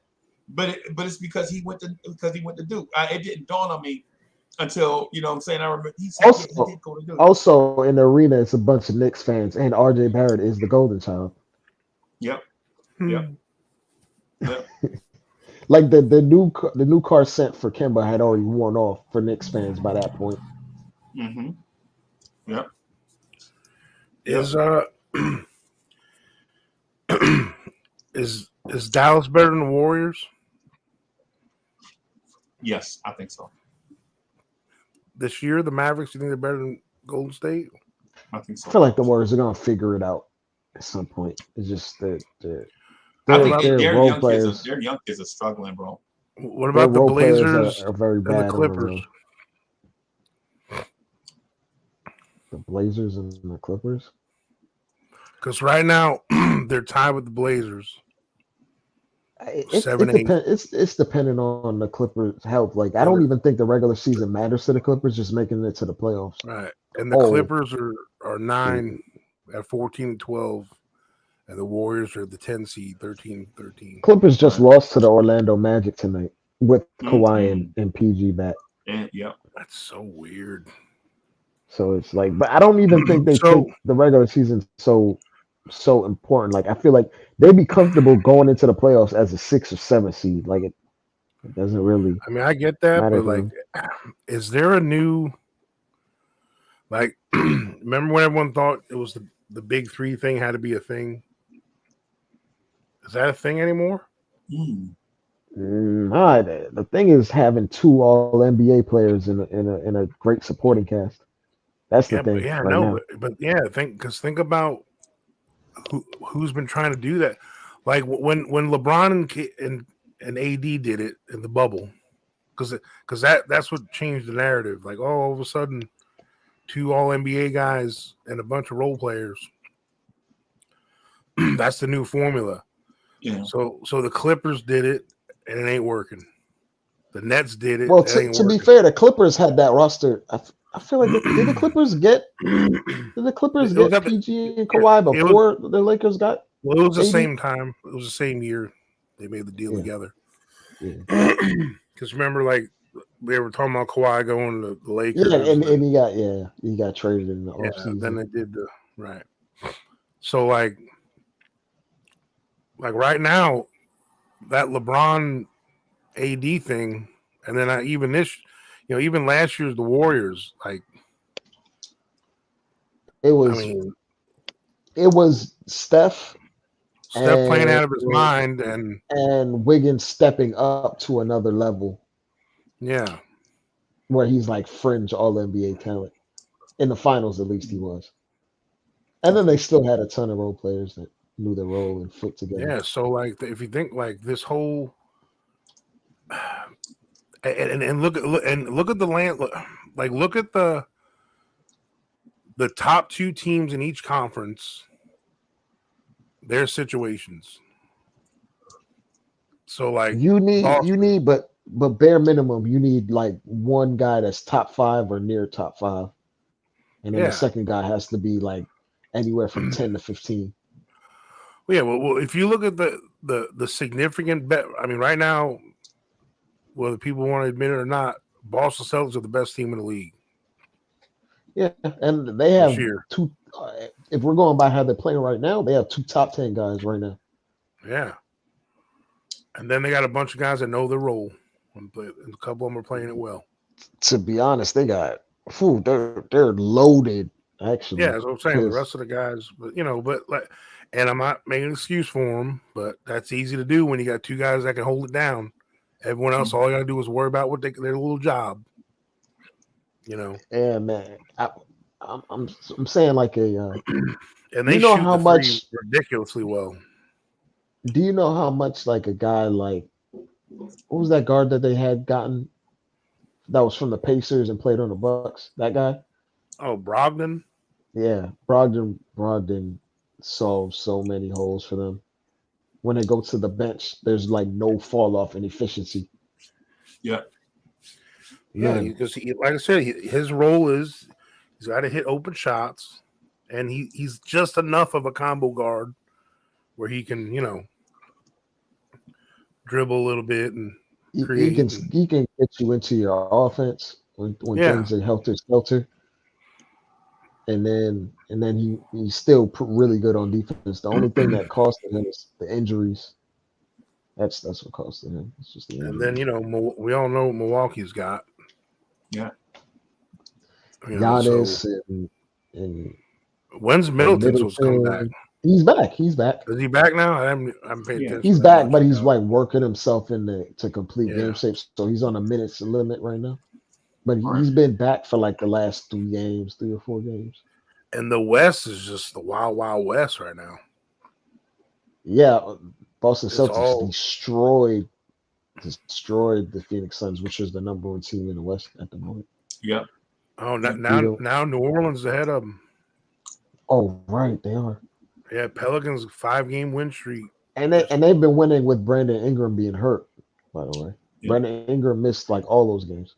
And the Grizzlies are tied with the Suns. They're both 16-9. It looks like Herb Jones too. Herb Jones is out too, right? Yeah, Herb Jones is out, and it looks like not Wiggins. It looks like Zion is taking the next step in his evolution. He's becoming more of a playmaker with they had that guard from Portland out. Forgot his name. CJ McCollum was out. Mm-hmm. And Brandon was out. And Trey, the guy who was just talking about, he stepped up since Herb Jones been out. Trey Murphy plays shooting guard. Coach Trey Murphy plays shooting guard for them. He's 6'8", 206. and he's jumping over like dunking on centers. Like I mean, there's And there's a the Knicks wouldn't trade up 2 spots. oh god. don't even. When Trey he's Man would run. legitimately he's legitimately he's like a supersized Grimes. like Yep. a stretched out Grimes. With athleticism. It was just With like, athleticism. Coach, guess what? The dude was a small forward at Virginia, right? He was 50, 40, 90 at Virginia. And the Knicks would not trade up 2 spots to get him. And they were like, we like Trey Man and Trey Jones. One of those dudes will fall to us. And so at 17, Trey Murphy goes, and at 18, Trey Man goes. And they're like, oh, what do we do? What's the say that Tibbs doesn't turn him into a ham sandwich? Nothing. Got to think about that. We got to think about that as a qualifier when we talk about like when we covet other people's young talent. It's like we have to put the Tibbs lens on them. That Najee Marshall stepped in for them since he left. Yeah, Najee Marshall is a vet. He's young, but he's been around like 4 or 5 years. Yeah, this is his 3rd season, should be, right? Is it? Every time he's come in, he's been productive. Yeah, he has 17 points tonight. Yeah, he's just always been like the 4th wing, but which is an indictment on us because we don't have that many. Like he would be in our rotation. Oh yeah. And he's not over there because they have like 6 guys that are 6'8", 6'9". So it's like he's just insurance. They got Larry Nance Jr.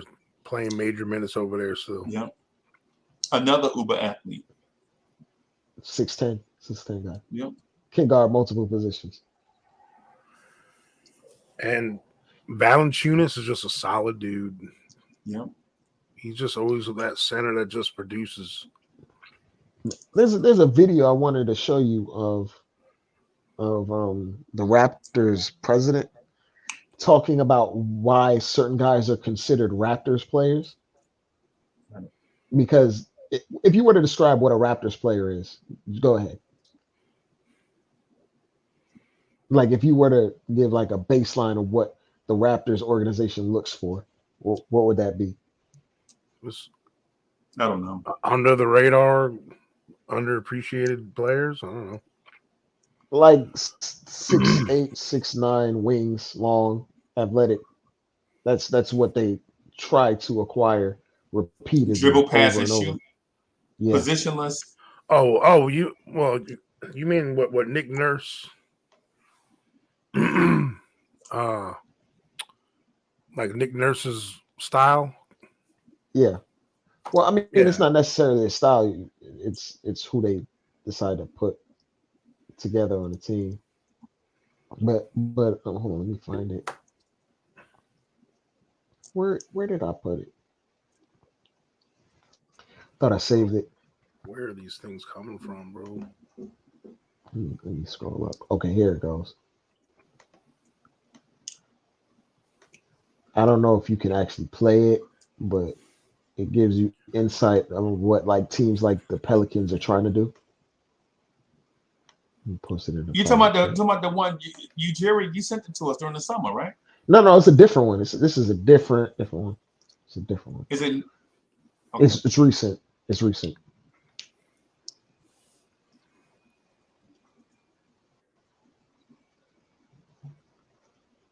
You can like read from the title of the tweet. It says it all.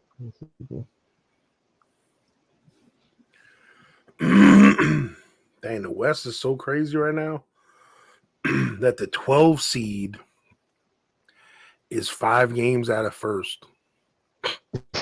Good God. I mean, if you look at the East too, I mean, I think 4 through 12. Yeah, 4 through 12 is up. all within a game or two of each other. Yeah, it's a mess right now. We're really not gonna know Usually by early December, you know who's gonna be where, or you have like a general idea. But we're not gonna really know who's gonna like completely fall out of it and trade off assets until like mid-January at this point. Usually there's an idea of a team that's gonna just blow it up by this early December. That's why they put that deadline for newer contracts to be traded. But nobody is really Yeah, trying to blow it all the yeah, way up just yet. yeah, because there's a couple teams like because even the Bulls, even though they're 12 right now at 10-14, so they're in their mind they're probably like, well, we're not that out of it yet, you know. But because there's a couple teams that know, you know, people thought the Heat and Bulls would be up there, you know, and they're not. And the Heat have the same problem they came into the season.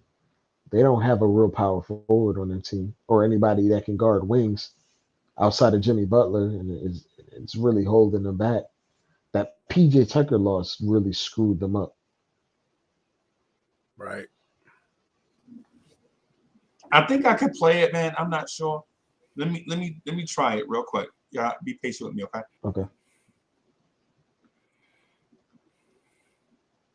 Is there a trait specifically that you look for when you scout? Because people from the outside looking in say, if he's 6'9", he's a Raptors player. Mm-hmm. And before you came here, there was no such thing as a Raptors player. And now in the draft, everyone's saying that's a Raptors type of guy.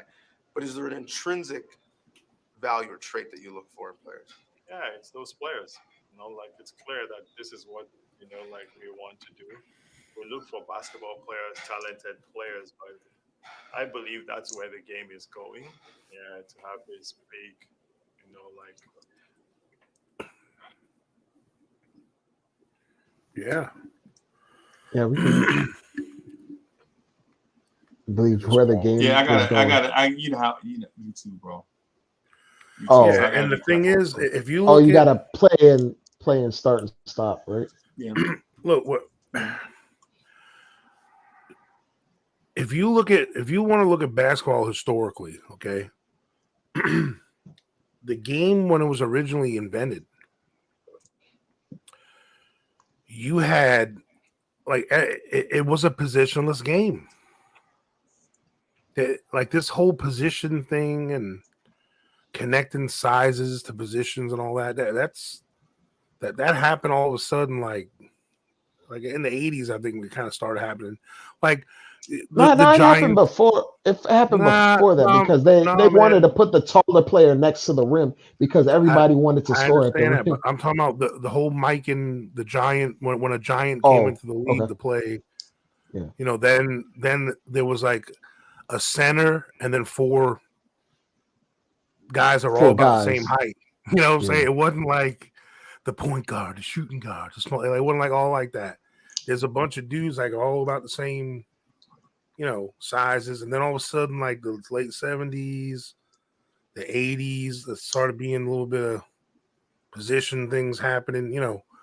But I've always felt the game has always lent itself to that. Just a bunch of if you have, I mean, length and height in the end, as long as you don't become clumsy and slow, if you can be long and athletic still, and you can shoot and do all the things and the skills. Like, who do you think's going to win a game between 5 Magic Johnsons and 5 Shaqs? 5 Magic Johnsons. I mean, you know what I'm saying? Like, that's, you know, I mean, you can say just 5 being more balanced. Guys. Just being balanced. That's 5 Larry Birds. Because they really start Pascal Siakam as their center every night. There's by definition center. Yeah, but they zone up, but that's only entitled because entitled, they zone up on the baseline. That baseline defense with OG, Chris Boucher, Pascal Siakam, only entitled. Scotty Barnes. Yeah, once they get inside, bro, they swarm you like bees once you penetrate their defense. And like in transition, they just all go where they're supposed to go. There's no real like, oh, we got to match up here. Like when we get in transition, you'll see guys start pointing at Brunson. Hey, go over here, because we don't want you anywhere near where the ball is at. but it's like we have like an issue, or like we're struggling to.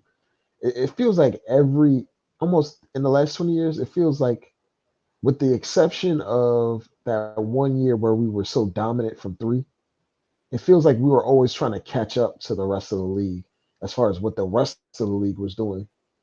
It feels like we were always late or Yeah, I've never like adjusting late. the only time I ever felt good about 3-point shooting was the Novak year. Like whenever he came in, I'm like, yeah, buddy, that's bucket. But like, I think before that year, no team in the NBA, no team in NBA history averaged more threes made than turnovers. Yeah. And we did that. We were we were like the first team to ever do that. And we kind of ushered in like the era of just so many 3-point shooters. Like everyone on the court, for the most part, shot threes outside That of was Tyson Chandler. D'Antoni. Yeah, it was D'Antoni's offense, but Mike Woodson leaned into it even harder.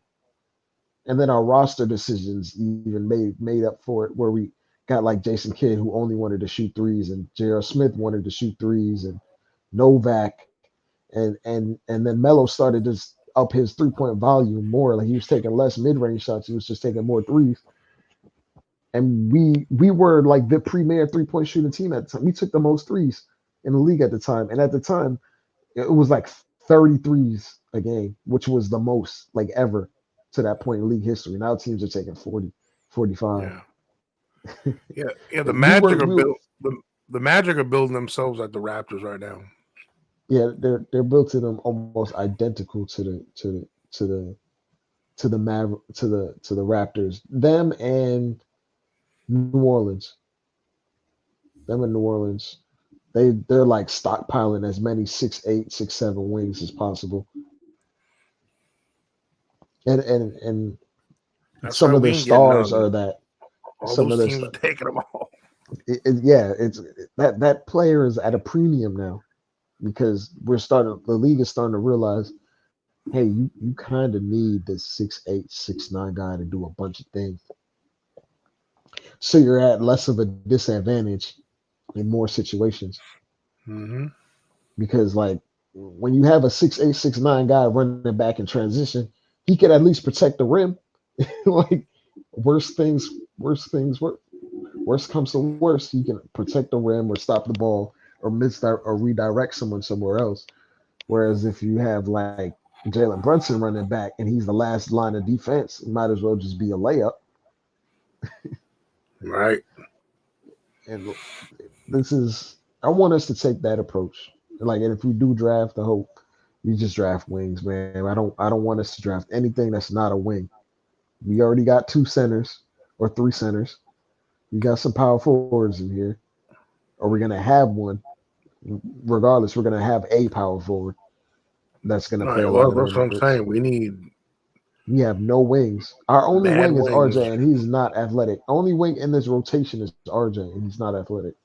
That's a problem. That's a big problem. Yeah. Smito, there's no chance. We're gonna keep trying to get into the play-in or the playoff, no matter what.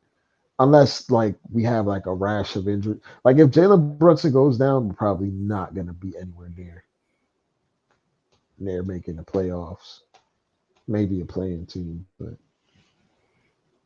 What's that? unless Julie, like I don't think we're gonna be a playing team if Brunson gets hurt. Unless Julius reverts into being 2021 Julius, then there's a chance. Which he looked like tonight. He looked like 2020, 2021 Julius. And when you have that going, then you really don't have any issues on offense because he can be the offense. Yeah. Who do you think's worth? I haven't really gotten your take on with those those three guys those four guys that are rumored to be in trade Get traded? discussions.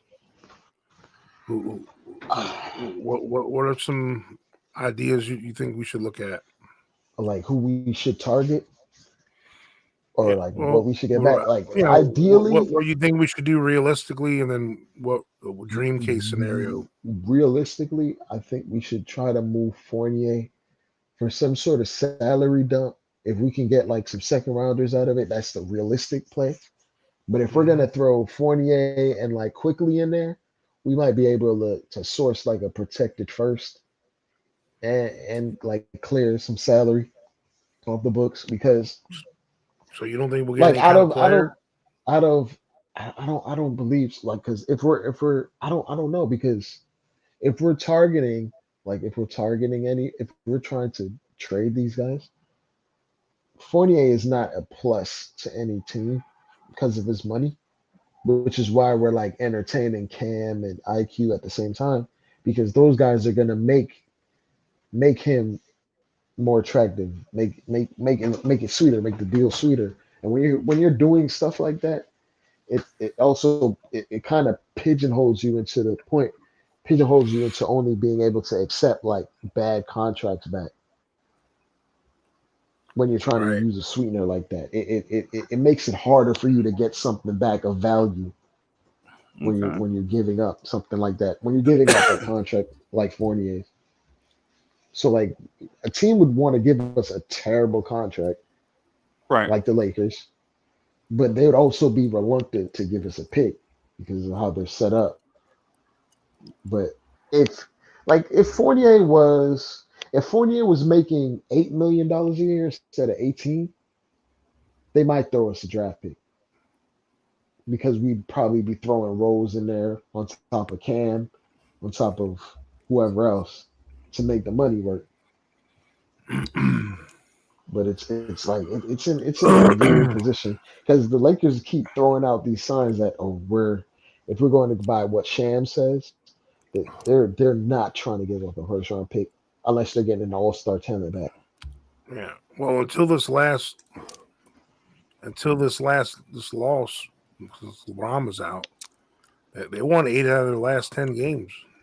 Yeah, they lost their last 2 because AD caught the flu and then Braun was out. So, but yeah, they AD was looking like AD. Like in their eyes, and look, look, I don't care In what their people eyes, say. they might not need much. Yeah, LeBron and AD, they healthy getting into a playoff. They may feel they're a piece or two away, just like not even like a huge piece, just But I also feel like they might be using that as like a negotiation tactic. Like, hey, I'm not really trying to give up the pick because I'm trying to keep my cap space so I can sign somebody in the summer who might be an all-star like Kyrie or something. That's how they're trying to play it and negotiate. But Kyrie may not be a given to go to LA. You can't. With guys like him, he's just uncertain. Everything is uncertain with a guy like him.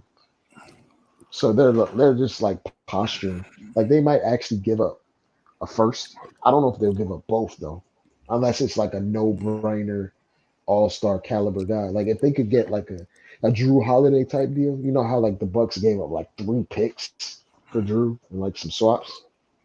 Yeah. And at the time we was that deal worth it though? Was that deal worth it? Yes, absolutely, because they won a title. Absolutely. But at the time when you saw it, it was like, this is the perfect player to put with Giannis and Middleton. But it's like, damn, it's a lot, right? Yeah. I feel like everyone was like, and they gave him an extension afterwards. Oh yeah, they did give him $140 million or something. Yep. And people were like, damn, that's a lot for Drew Holiday. Why would you for Drew? Yep. And then Bro, you see this? Sorry to change topics on y'all, but did y'all see this 18-year-old young brother win the mayor in Arkansas? Yeah, I saw that. He's like the youngest mayor in the history of that. 18 years old, man. Wow. I didn't even know that was a thing. Yeah. Yeah, I guess to be a mayor, the limit's just 18, I think. Yeah. He's gonna be the world's youngest corrupt mayor. Nice. Yep. But man, that must be a small town. You know, Earl, Arkansas. The vote he received 218 votes, and the guy he That beat sounds got like about that sounds like one of the 139. times how that many? only. Well, Dre, hold on, Dre. How many votes? What was the vote count? I'm sorry. 218 to 139. Okay, I'm sorry about that, Dre. I just wanted to hear the vote count. Yeah, that's one of them towns that only got one gas station. Yeah, the high school got like 25 kids in it. He's like, Well, he's 20, probably the 24 most. now. Yeah, He's now like the yeah, most. 24. One of them is He's just the like the. mayor. He's like the most liked guy in that town. That's why he's the mayor.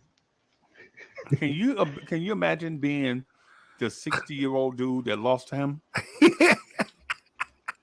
An 18-year-old You lost to a recount. kid.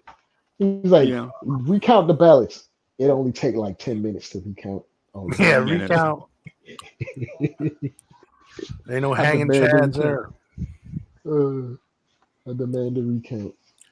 But who do you think's the piece that's worth the most of the four we have to offer? Worth the most? Quickly.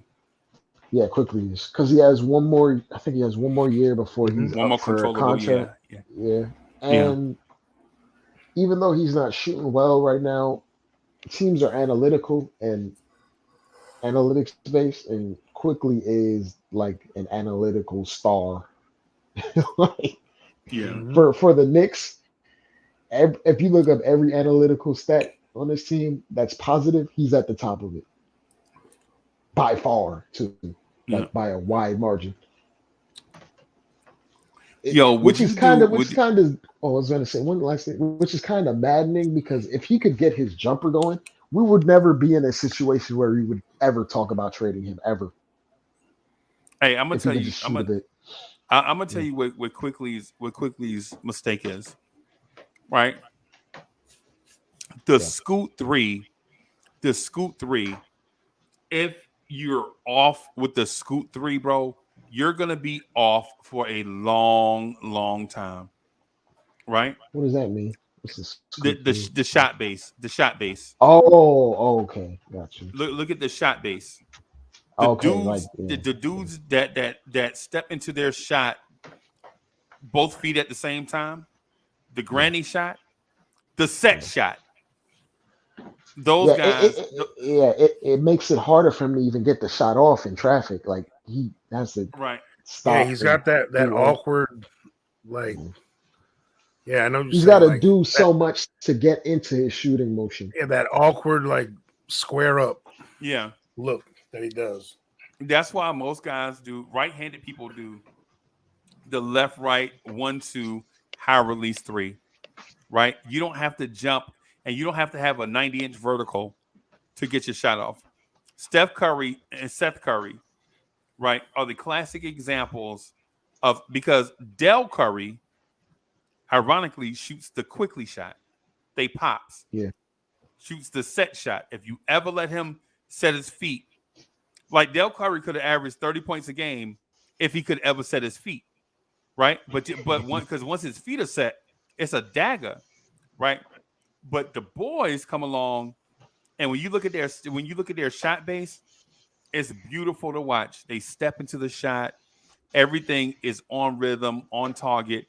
Even with a defender bearing down on them. And I was gonna say on top of that, their shot reach at the up top is independent from their bottom. So no matter where they are in the court, their release is gonna be the exact same if they're drifting away, falling away, and all that. Right, but their shot base stabilizes the upper body. Yeah. Right? Stabilizes the upper body. Whereas in quickly shot, everything bodily has to be absolutely still and in rhythm. And if it's off by a little bit, the shot will be off. He's like a big robotic. So Obi's supposed to be getting an MRI today. We might actually see Cam minutes because it's not feasible to play RJ 42 minutes. Tibbs will try to do it though. Oh God. Then he's gonna run Grimes into the ground. We know Grimes can't really stay healthy like that. Right. And Grimes gonna be playing 40 minutes. The speed. So So on the quickly thing, what I would tell quickly is this, right? What I tell quickly is this, and y'all will notice it. Look at the way people shoot free throws. People with both feet in line at the free throw line and go through the motion. Those are the scoop shooters like quickly, right? Yeah. The one where you see 1 foot maybe off a little bit. Yeah, staggered. They have like the Yes. staggered look. Like 1 foot is Right. back and 1 foot is forward. Right. That's their normal shooting motion. Like, one shoulder is a little bit in front of the other or retracted from the other. Mm-hmm. And it's not saying one is right or one is wrong, because it depends on your biorhythms. It depends on who you are as a shooter. It's the reason why I don't like Mitchell Robinson shooting jumpers, but I like Hartenstein shooting jumpers. You know what I'm saying? Reminds me of like Nick Van Exel at the free throw line. He would stand back a few inches, but he would always have that 1 foot forward. Right. And he would square up with one arm like facing the rim a little bit closer. Right. One shoulder. In 2021, the Toronto Raptors signed Svi to a 2-year deal. So if they you let him go value, because he didn't really hit their scheme, but he was a good shooter. And they had that dude Watanabe playing in front of him. Remember Watanabe? Remember the dude that used to try to kill us all the time? Watanabe. Yeah, Watanabe. He's on the Nets now. He's on the Nets. But I'm saying they believed in him, the guy that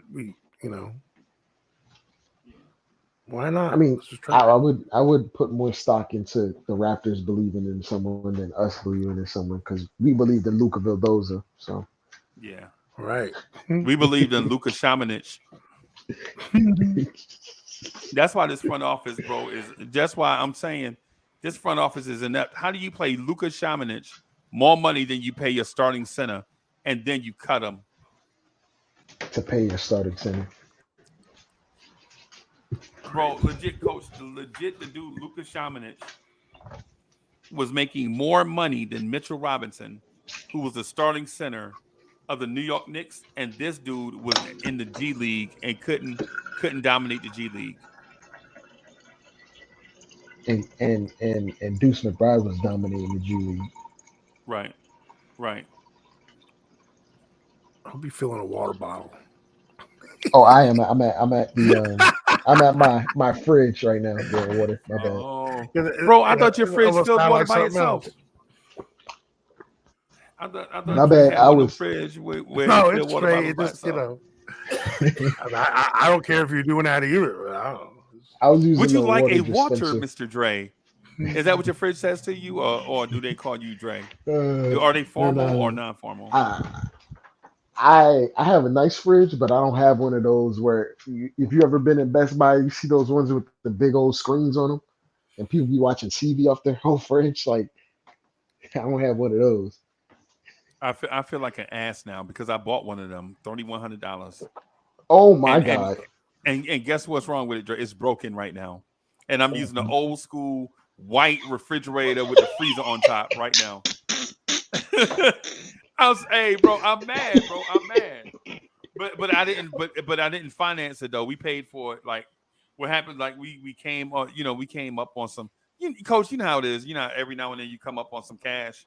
Like your uncle be like, hey, I've been meaning to get this to you. He give you an envelope or something. So we bought a fridge, and so. I mean, you didn't get it insured, like. Yeah, man. Dre, the more bells and whistles on your fridge, the more bells and whistles you have to fix. Exactly. Yeah, like I have just a go decent get an old school refrigerator. fridge. I got like a little French one where we open the two doors at the top. Oh, split doors. Okay. Yeah. Okay. Yeah, but you got one of them porn star fridges. Coach, you got a porn star fridge. The one with the two doors, you pull the doors open like this, like that. Yeah. Okay, like Dre. I see. Yeah. Julian Blum says the ice box. Yeah, man. Yo, Heartstar Media is in the building, man. What's good, boss? Yo. Yeah, man. Just real quick, man. Based on what Dre said, do you think? But let me add, Dre. Do you think the Raptors are souring on Fred VanVleet? I don't know if they're souring on him, but he actually finally had a good game. But he was shooting like he was one of the players that were more inefficient than RJ. And RJ for a Funny enough, minute. For a minute, he bro. was Doing that. he was putting up concert dates for his shooting. He was putting Yes. three for 16s, 4 for 27s. Yes. 6 for 19. Like, yes. It was awful for a minute, but I think he's earned enough cachet where they think he'll figure it out and put it back together. But at some point, they're probably going to move on from him because their philosophy isn't necessarily to have a 6-foot point guard anymore. Right. Anymore. Like they moved on from the Kyle Lowry thing. So it's just like he might not be worth getting paid $20 million a year anymore. No, he ain't worth that. He was a stopgap. Yeah, basically, yeah. He was supposed to. He was like a placeholder to like hold the team to be consistent until they find another superstar. Yeah. I think he expires next year or something like that. Yep. And I was one of the guys that actually wanted to sign him, but I feel like he used the Knicks as leverage for a better contract with him. Hey, and you know what Knicks fans were saying, and this is what Knicks fans were saying on Twitter at the beginning of this channel, right? I'd never pay a midget point guard $20 million a year to start for the Knicks. What we got right now? VanVleet is only worth 18. The same people are like, Jalen Brunson is an all-star right now. Why are we? You can't critique Jalen Brunson. Right. Coach, no lie. Dudes used to come on the channel, right? You know how they talk about Obi. Oh, Obi's a saint. Saint Obadiah. Right. Saint Obadiah, right? Saint Obadiah. Every time Obi dunks, a new angel is born. You know what I'm saying? They were like angel. Yeah, a dunking angel, bro. An angel's born doing this. You know what I'm saying? But they would come on the channel and be like, yo, I ain't paying no midget point guard no $20 million. Leon Rose would never pay a midget point guard $20 million a year. Fred VanVleet is worth 17. This is what they used to say to Knicks fans. That was the conversation. And funny enough, his godson is a 6-foot point guard. Yeah. Yeah. Man, looks like y'all running out of gas. Y'all ready to get out of here? Okay, we'll get out of here, man. No, it's after 4 o'clock. It's after 4 o'clock, Coach. I gotta get some tires. My God. Yeah. I gotta get some tires at probably about what time tire shop open? Like 9. So I gotta get some rest so I can go get some tires. All right, peace, boss. Car. Yeah, man. Hey, how much tires are expensive, right? I mean, I can get some used ones. I mean, usually if I have like a tire issue, I don't ever really buy a new one. If I pop a tire or get like a leak or something, I just get a used one from a local tire shop for like maybe $60 or something to replace one. Mm-hmm. Trey, what are you doing? Hey, man, gotta save some money. Go buy a set of tires, man. A whole set? Some people ain't high rolls like that, bro. Like tires, your life is on the line, right? Well, to be fair, I'm in a newer car right now, so I haven't really had to change my tires. But when I was in my whole hoopty, I was not trying to put a whole new set on that 2004 Nissan Altima. Absolutely not. Are you crazy? I'm not risking my life on no. I'm not buying buy two tires, get the third one free. You know what I'm saying? 2 tires for $100, the third one free. No, bro. I ain't risking my life. You ain't gonna have to cut me out of car. So you were too good. You were too good to get the plug for the tire when you got like a nail through your tire. You was just gonna change all 4. Absolutely. Hey, man. Because I'm a big guy, right? So I'm a big guy, bro. If I get in a car, bro, I can't climb out of no window. I'm barely climbing in the door. You know what I'm saying?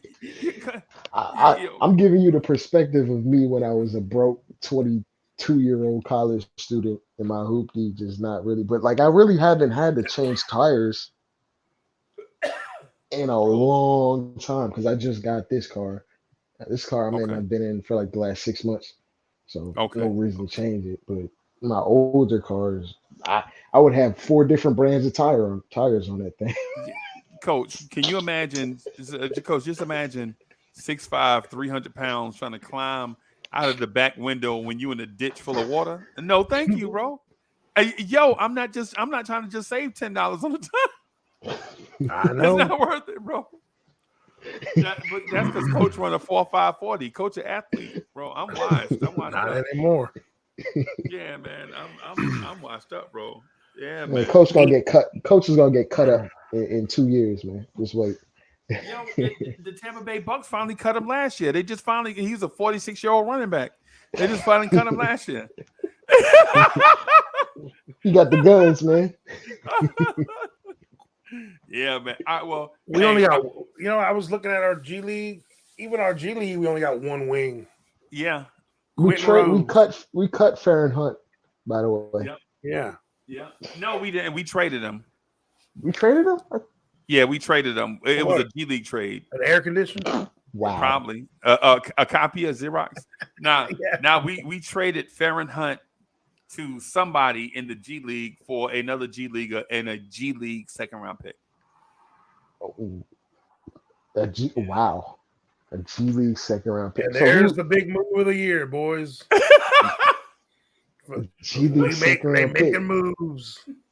I wonder who they're going to draft for that second round. It's the move to set up the other move. Oh When Frank Ntilikina is the second round G League pick that we take. Oh my God. Y'all, man, y'all wilding out. Coach is up here looking at the Westchester Knicks. Anyway, let me go. I'm gonna go, man, so I can get me some rest, man. It's gonna be a long day. I don't think I'm gonna do the Knicks morning drive in the morning. When I get back, probably I'll probably try to do it. Try to do it after, after a game and all that stuff, man. Try to do the best we can. You know what I'm saying? Anyways, Coach, you got something before we get out of here? I just want to say, fans out there, enjoy the times when we have them. We got to win. Enjoy them when we get them, because we might not get another one. Just make the best of your situation. Love your fam. Hug up your people you love. Don't forget to let them know you're thinking about them. Just like when y'all ain't around. Hey, I'm being for real. I think about some of y'all. Yeah, man. Appreciate that, boss. It ain't just about y'all my extended family, man. They're my Knicks fam. I got much love for y'all. Like, just not to get too emotional or mushy, but before I met y'all and I was going through some tough times, and you guys helped me through that. And it's just like the Knicks right now. They're going through some tough times, and we got to be here to support them. We ain't got to enjoy everything they're doing, but we're always going to be here to support our boys. And in the end, when all the fair weather fans that come around and we start winning one day again, we can be the ones. Where were y'all when we were counting on Quentin Grimes to win games? Hey man, we gonna have the receipts. This is just a video journal at this point. This is a video journal of our Knicks journey right now. This is the modern version of receipts. Yeah. We got YouTube videos. Where was you at? Documented hours of footage. We talked where were you at when I defended Quentin Ntilikina's honor against these? Yeah, it was 3:43 in the morning. All right, y'all. Peace. We'll see y'all later, man. We're gonna rock a lot tomorrow, and we're gonna rock a lot Friday. We'll see y'all. Peace.